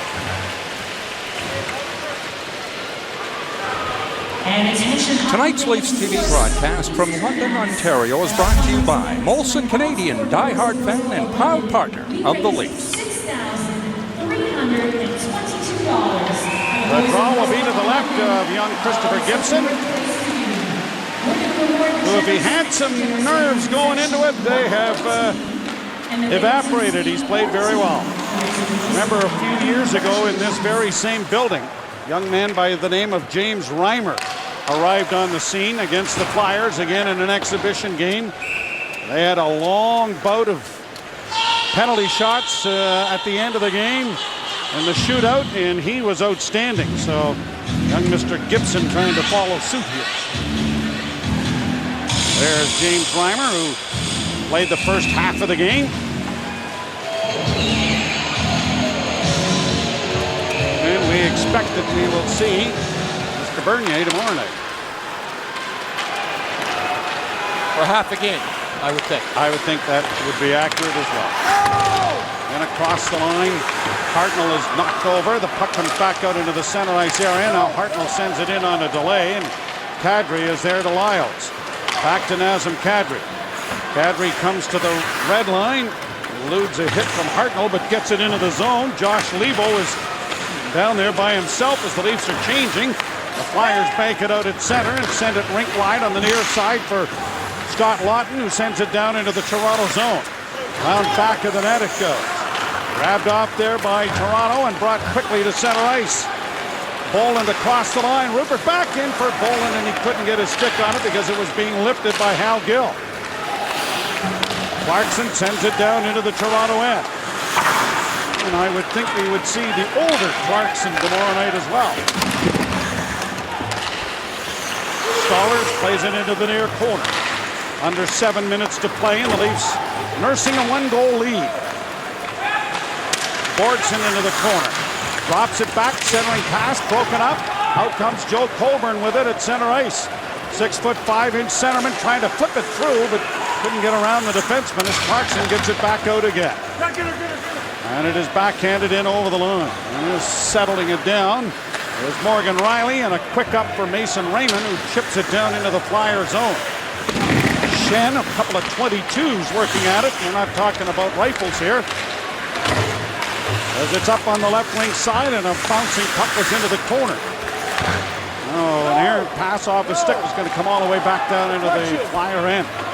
Still don't know how many veterans we'll see tomorrow night, although it is a home game, Joe. There'll be, as you mentioned, probably one more game for a lot of these kids to get a chance to play at this level before they either get reassigned or sent to the American Hockey League team. Hit there in the corner, comes to the side of the goal, and it is played up on the wing there by Frederick Gauthier, and the Maple Leafs get it out at center ice. Gauthier wearing sweater number 24. And back down into the corner it goes, and the Maple Leafs get it up on the wing for Devone, who drops it back. Our 54, Gauthier, and now it's onto the far side and in over the line and played back out into the center ice area. Leafs in across the line. Devone heading for the front of the net, but the shot is taken on the chest by Anthony Stollers and is going to hold on. 5:21 to play in the third period, and the Leafs up by 1 in London.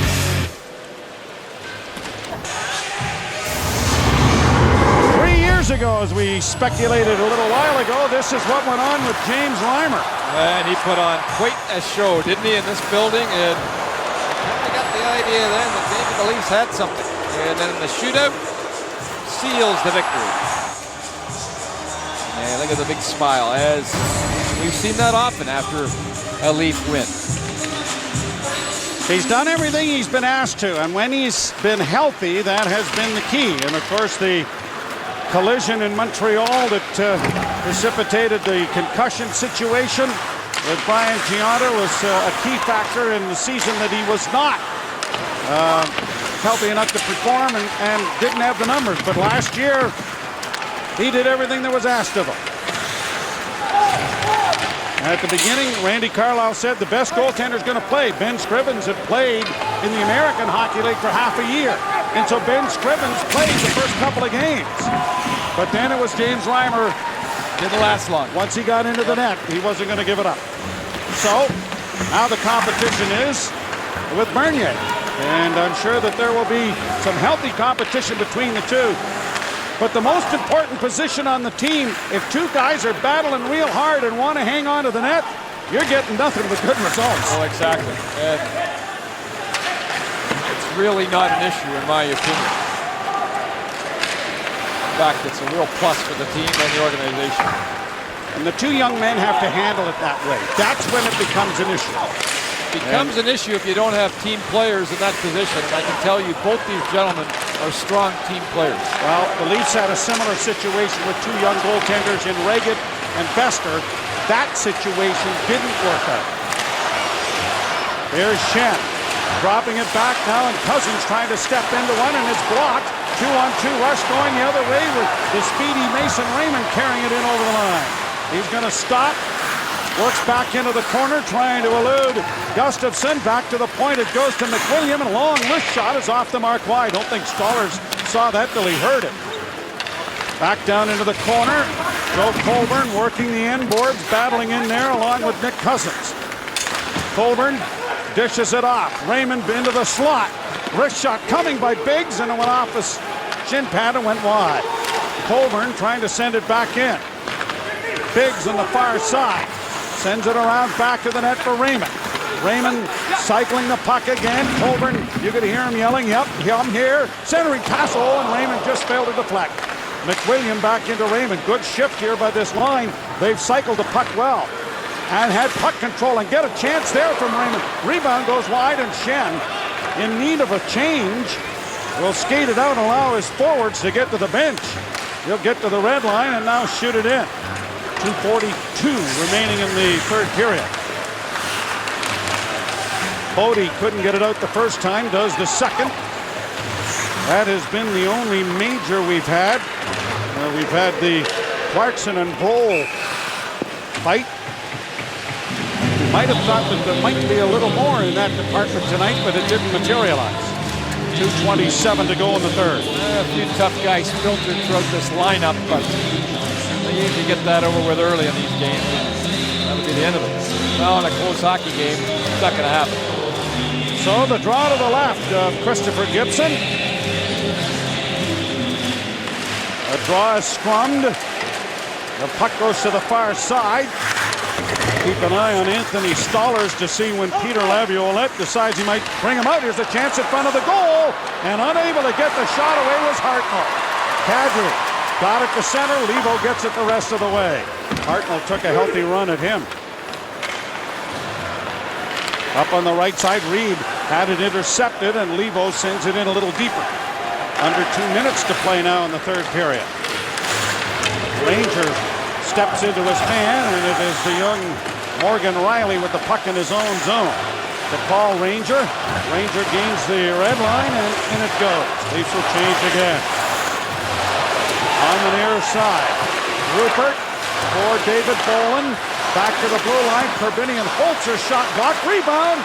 Shoveled to the net, but handled by Stollers and smothered on a nice little play by Spencer Abbott to come up with that loose puck just a couple of feet in front of the Flyer net. Both goalies have been excellent here since coming in. The youngsters have played well. And Hartnell, who, as we mentioned earlier, the Flyers need more from him, has a chance there and just can't find the handle. His best season was 11-12 when he had 37 goals, 67 points, and 232 shots. But it slipped off last year. And injuries and various things. Abbott along the boards. 117. Stollers is inching out of the goal, but he'll be forced back in behind the net now. Hal Gill to the puck. Lays it around back to the net. Gustafson bringing it out slowly. Looks on the wing, and Stollers will head to the bench, and 6 attackers are on now for Philadelphia. Cleared around on the boards by Gibson. Puck down in the Toronto zone. Around back of the net and into the near corner. Gustafson at the point, a shot deflects wide of the goal. Shen back of the net. Defending a 1-goal lead. The last time the Leafs had jerseys on, a 1-goal lead was there. And icing waved off. Cousins goes back. Left wing side. Reed plays it around back of the net. Hartnell dug it out. Cousins trying to come out of the corner with Hartnell in front and trying to get a shot away in tight that comes in front of the goal again. They bang away at it. It's still free and cleared into the corner. Backhanded to the line and out. 7 seconds. And an icing with 4.5 seconds to go. Who will Randy Carlyle put out for the faceoff? This will be interesting. He's going to call a timeout and make sure things are organized. And I would suggest it's going to be David Boland. That's why I threw it out there, Joel. But we'll see. Maybe he'll try out Kidd. Yeah. Sometimes in these situations, he does that. You're finding out what kids can do and some other people can do as well, but to scramble around the net. And I like the way, if you look at Gibson here, throughout that entire time, he found the puck. He wasn't searching for it. He was in good position in case there was a chance in front of him. How much is going to be made, and has already been talked about, the effect of the meltdown in Game 7. Does that affect the team? I think by now they've moved on. The next challenge will be if something like that comes up in a playoff situation, which the Leafs will take. But for the regular season now, it's game on. They're moved on, in my opinion anyway. I mean, they'll never forget it. But it's something that you make a positive. You don't make a negative. You turn that into a positive by learning from it. And that's, I'm sure, the message that Randy Carlyle will bring to his group. Or you just forget about it and move on, not even bring it up. You're wrong. Kadri's taking the draw. Yeah, I thought. Well, I wondered if they do that. Well, it was an icing, so he had to stay on. Well, there you go. And he won the draw. Won the draw, but it's not out. The pass gets in front of the goal as the horn goes.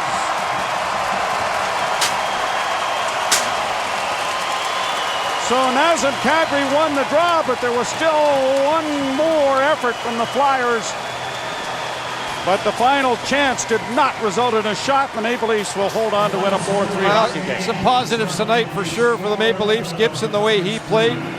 You got to like the way Kadri played. Paul Ranger was absolutely tremendous in this game. Some of the youngsters that stood out certainly did a real nice job. Gibson being one of them, as I mentioned. And, of course, Morgan Riley was very good in this game also. And you could go down the list even farther if we had a little more time. 1 of 8 in the books.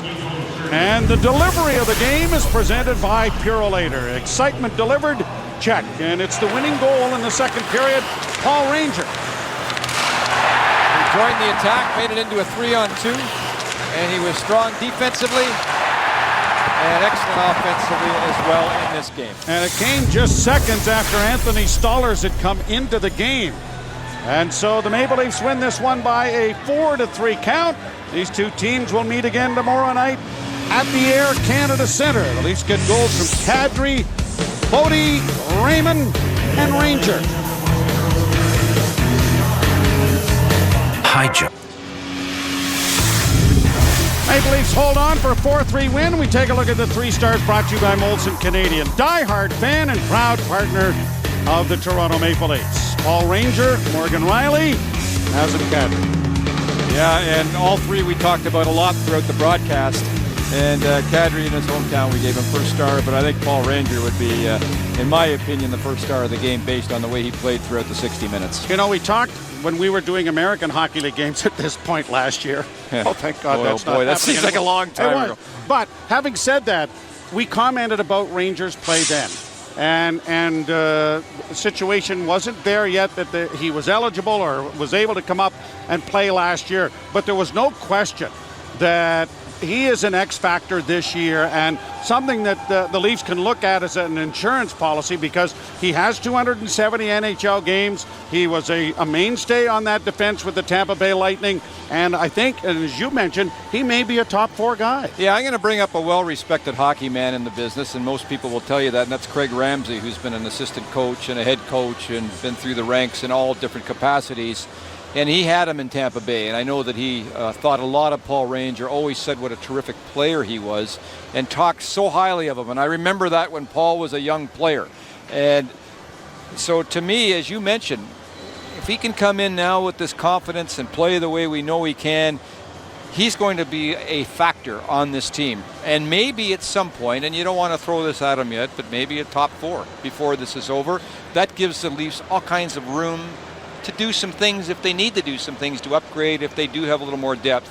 Most hockey people will tell you, though, however, you can never have enough blue liners. Andrew McWilliams played well today, and, yes. and Dave Nonis was saying that he was very impressed with him. Mark Fraser, of course, is in the mix. There's a lot of depth maybe surfacing as far as the Maple Leafs defense corps is.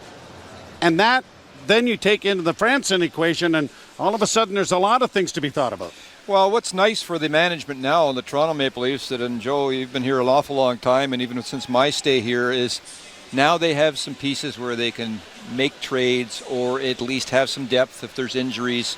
And they've done a very good job of drafting.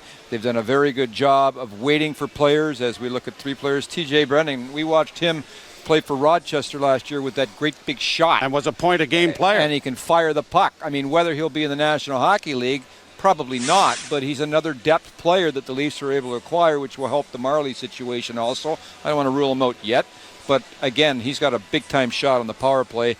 So there's all kinds of little things that Dave Nonis and his group has done to tweak here, to tweak there, very subtle changes that may come up came up pretty big before this is over. Morgan Rielly played a little bit at the end of the season in the American Hockey League with the Marlies. Highly touted, obviously top a first-round pick that the only reason he wasn't higher in the draft was because of injury, but he plays his first game as far as the Leafs are concerned here.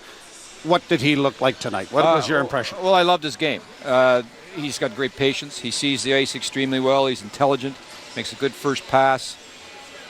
The question is for all young defensemen, it's September. And what happens in March or what happens in February or January when the league, as you know, Joe, is completely different in the second half than it is, in early exhibition games. Does he have tremendous talent? The answer is yes. Does he have the tools to play in the National Hockey League? I would say at some point, yes. Is he ready, or do you send him back to junior, let him rip it up, play for Canada's team, and go that route? Those are the decisions that are going to have to be made at the management level, which are difficult ones. And quite frankly, there's a couple of variables now. There's cap, which didn't used to be a variable. And there's also, as you mentioned, Joe, the variable that there's a lot of depth on this blue line, so you may be able to not rush players the way you had to do it when you didn't have a lot of players available. So that's another nice feature that the Leafs have with all this veteran presence on the blue line at the moment. We're waiting for Randy Carlyle to come out of the dressing room and have his press conference after this first exhibition game. How do you think? Randy always takes this with a big-time grain of salt no matter what's going on. He's not going to come out and be flowery about anybody, I'm sure. But he had to be pleased with what he saw in some people. Oh, yeah, and I think we'll hear that from Randy. I mean, he's fairly positive when it comes to those things, Joe. But you're right. I mean, Randy's been around so long.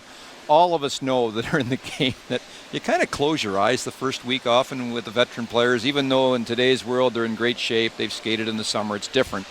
But the games really don't start until the last couple of exhibition games when veterans start to get that little bug in their ear that, okay, it's time to give it another notch or another level. And often in training camp, the last week or so is when you see those players that just look so good early, all of a sudden just fall off the cliff. And the reason is because the big boys show up to play.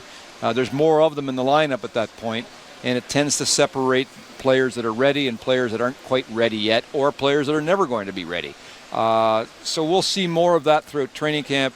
You get a kick out of the articles. I mean, the reporters have to put things in the newspaper, so they've got to write all these stories about predictions and who's looked good so far. I mean, I don't even care, because right now it's not the time where you really start to see the team. It's like about a week or two from now when things really change. Mason Raymond is trying to impress people. He's here on a tryout basis, scored in the scrimmage yesterday, and scored a beautiful goal today on a shorthanded rush, which demonstrated what everybody knows is advertised about him, his foot speed. Yeah, great speed, good role player, and I think he'll be on this team. Dave knows this player to begin with. He knows his character, he knows what he can bring, he knows his history of the injuries that he's had of late. So it's pretty nice to bring in a player that you know as a manager, you know what he can bring, and you know where he can fit in the big picture. So that will be interesting. Now, again, we've got to go back to cap issues and all the little things that you have to put together now in this cap world. But he's a nice player to show up all of a sudden and pay nothing for. And I'd be very surprised if we don't see him, right to the end of training camp. A decision will be made at that point, but I think that if I was a betting man right now, I would say that it's very favorable that he might be one player that's here. One of the big three acquisitions in the offseason saw duty tonight in David Bolland. We expect, although we don't know, that David Clarkson, along with Jonathan Bernier, would play tomorrow against the Flyers at the Air Canada Centre. Lots have been written about the job that Dave Nonis did in acquiring these three players. I'd like to get your impression on how Mr. Nonis did. Oh, I really like what he did this summer, because he was very methodical, and that's what we've seen from Dave Nonis so far. There's no bells and whistles surrounding him. He just goes out and does his job, knows what he wants to do, and then tries to execute a plan. Bernier will upgrade the goal position. Not that there's anything wrong with Reimer. We saw another good, strong performance from him tonight. But you need that depth in net. If somebody gets hurt, whatever. Bolland, we know what he's going to bring to the table. And David Clarkson adds that little bit of sandpaper and competitive spirit that we've watched him play with ever since he started in the National Hockey League. And you know that, everybody says he's a Randy Carlyle type of player. Well, it's hogwash. He's an NHL coach type of player. Anybody in the league, and that's why he got paid the way he did, likes players like David Clarkson, because he shows up to play almost every game. it's impossible to show up for 82 and be effective, but he tries. And so forget this Randy Carlyle, he's a Randy Carlyle type of player. He's a 30 coach type of player in the National Hockey League. I don't get that sometimes, and all teams would love to have him. Well, they're calling him Wendell Clarkson because of his affinity to the former Leaf captain. Poor guy, you don't have that on Exactly, you don't want to have that attached to you. Nazem Kadri opened the scoring tonight, the former London junior, with a nice little toe drag move as the Leafs win this one 4-3.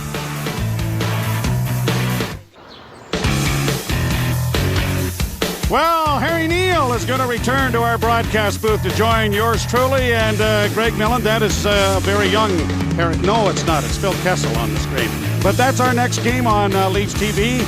The Leafs and the Buffalo Sabres, September the 22nd at 7 o'clock start. And 3 in the booth, and that'll be a lot of fun as we bring the future Hall of Famer back to Toronto. And there he is. Look at him in all his glory with the Marlboros. Yeah, as he is playing to talk to him. I got to tell you, I'm thrilled. Yeah. And I know you are too, Joe. It's going to be a real treat for us to have the Hall of Famer back in our broadcast. He says he made Carl Brewer everything he is, that he was in the National Hockey League playing with the Marlies there. We'll have to ask him that. Oh, absolutely, absolutely. We're tap dancing a little bit up here because Randy Carlyle has had a little bit to say with his team in the dressing room, and we're just awaiting him to come out and address the press. I think he forgot. Or maybe he's taking a preseason pass. No, they're at Guelph. The bus is exactly. We're here for 5 hours till we figure out that they've blown the coop. But when you get a chance to address all of the players that they had, I know most coaches would prefer to have a smaller group to start with, get right into it, get these guys into shape, the players that you think you're going to have, work on systems, get things done. Management wants to give the young kids the opportunity, the taste. Find out what it's like. Find out what the preparation is that the professionals do so that you can take that back to wherever you're going, whether it's junior or even into the American Hockey League, on how you have to prepare. So it becomes a bit of a tug of war, I guess, between management and coaching staff, but it's understood. Yeah, it is. But, in a venue like this particularly, you want to get the kids that, some of them played here. And you want to do your very best to reward them. And here comes Randy. There he is. He's not in Guelph. No, here he is. Let's go down to Henny. Randy, your veterans all scored goals here tonight. How did the kids fare in their first professional test for most, or for many of them at least? I think overall you'd have to grade our team as average in tonight's game. I thought we tried to establish some of the staples of being a strong forechecking hockey club. And we did that early in the hockey game, and we kind of sat back in the second period and we turned the puck over. But again, it's the first exhibition game, and it's an opportunity for some kids to get their feet wet, and they did that in tonight's hockey game. And again, we're looking for people to separate themselves from the rest of the group, and some did positively and some did negatively. When you're evaluating Riley, what kinds of things are you trying to see? Riley who? I don't think you guys don't know any other players on our team. No, well, yeah, I answered 100 questions today about Morgan Riley. But what kinds of things are you trying to judge when you're trying to look at his performance? You beat a dead horse. Obviously, he skates. Can he continue to do what he's done in junior at the NHL?